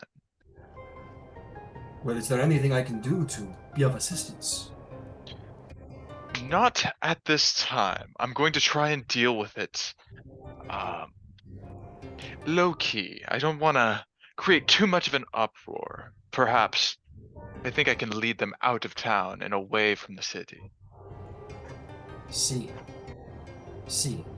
I want you to make a deception check, please and thank you. See how well this is going over. Okay. All right, nice. 22. Yeah, he's like super eating it up. Yes, I see. Well then, it seems that the fate of Precops is in your hands, Candybus. You must trust in your good friend Thrasius and Dolion, was it? Dolion has already proved his heroic, saving the Priestess of Athena. You can trust him, I'm sure. And Thrasius already has the favor of Athena, being the son of Athena. Between the three of you, I am sure you can handle this cult in this. You need merely, please. You must let me at least give you some gold. Some gold? I mean, you've done so much for the city. It's the least I can do. Oh, Please, I shouldn't. insist. I couldn't. I How much? insist. How much? And I couldn't. How much? He says, "Wait here. I will be right back. Something proper to compensate you and your two allies. And if all goes well, there should be much more for such great and brave heroes." And he will go, and he will return, and he will impart upon you 60 gold. And he'll say 20 gold for each for you, for Dolion, for Thrasius, for the heroics to come and all you've done already. You're so kind. Someday And you will make a magnificent leader. You honor me. I find myself struggling to look that far ahead, but I suppose it must be this way, no? Well, I thank you for your confidence. And please, tell me how everything goes once you have achieved this mighty feat of heroics. You will know almost as soon as I do. Very well. And he will, he'll let you go. Meanwhile, Dolion, as you finish your prayers, the Serpentine Oracle will sort of slither her way over to you. And she'll say, "Son of Hermes, before you go, we must impart upon you reward for saving our good Xena and restoring Athena's faith in the city. Please, we insist upon it." And they are going to bring forth an excellent helm. It is a fine helmet of the Corinthian style. It has the sort of plume back to front, but along the brow there are sort of celestial runes, and right in the forehead center is the symbol of the Medusa, not unlike the symbol that Athena herself carries on her shield, the Gorgon. And she say, "This is a helm that should allow you great powers of cunning, too. Not only will it protect your head, but it will allow you to see into the minds of others. Use it well, and they will grant you the helm of telepathy." Awesome. Nice. I accept this gift and will use it in Athena's honor. Your honor of her continues greatly so. May this relic of our temple serve you well in the days to come. And you got a slick new helmet. You can feel free to take it away with the aesthetics. I imagine, part of me imagines they've like, the plume itself is like white. Because Hermes is like, oh, big white aesthetic going on, right? They probably swapped out the actual plume for like white horse hairs rather than like the usual black ones. And the helm is like a nice, like almost golden bronze itself. And the etchings are subtle. But it's a very fine aesthetic helm to go with your whole style. There's parts for your ears to poke out comfortably. And that is yours. You may attune to it at your whim. Okay, excellent.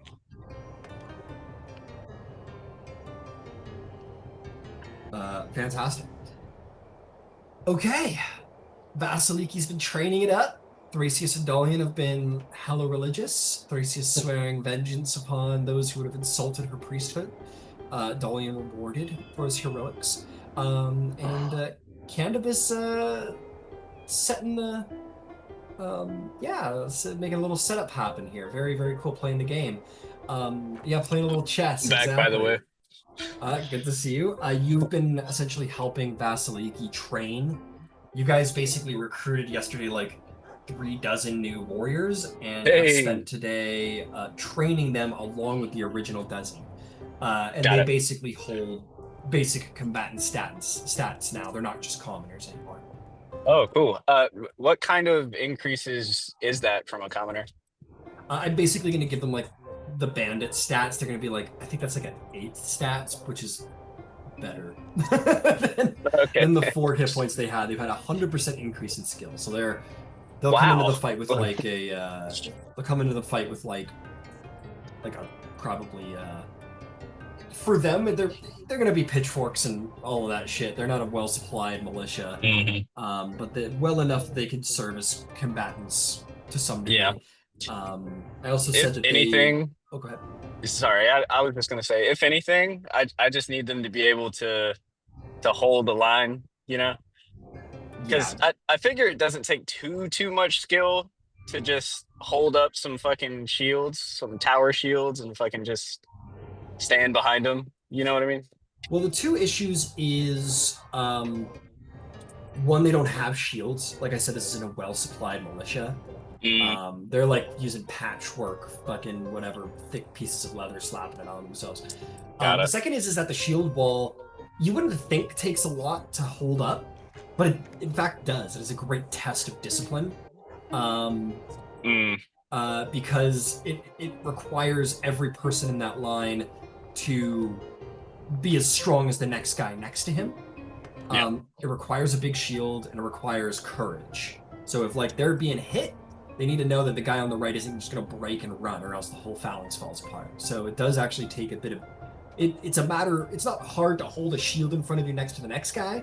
Yeah. It's hard to actually have the brawn to hold against a guy charging at full force, Right. and having the courage and discipline to stand there and not move. So And trust, I imagine. and trust in a brother. And you've only trained them they've only learned to fight with each other for a couple of hours today. So it'll be longer before they can hold a shield wall, and they're going to need better supplies.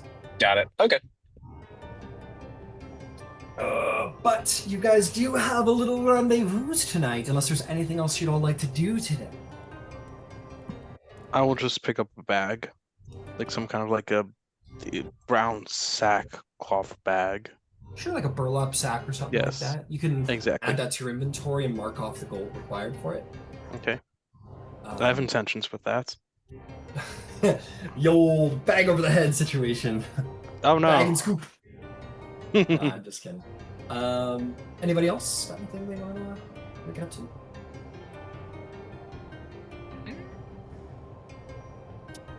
Okay.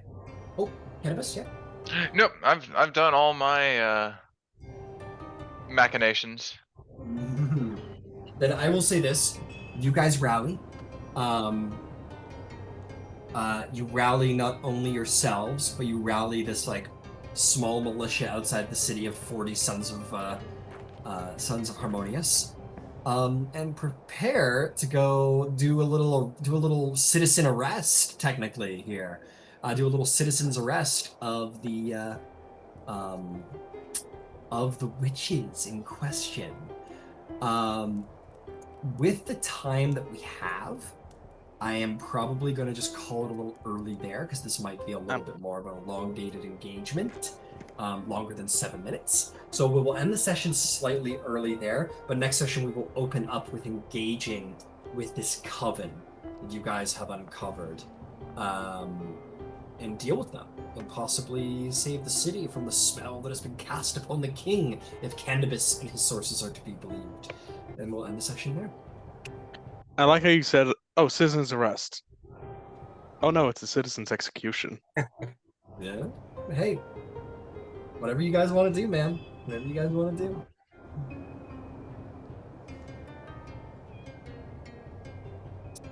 All right. Well, I'm going to leave you. I got a session in an hour and a half, so I'm going to go take a little break.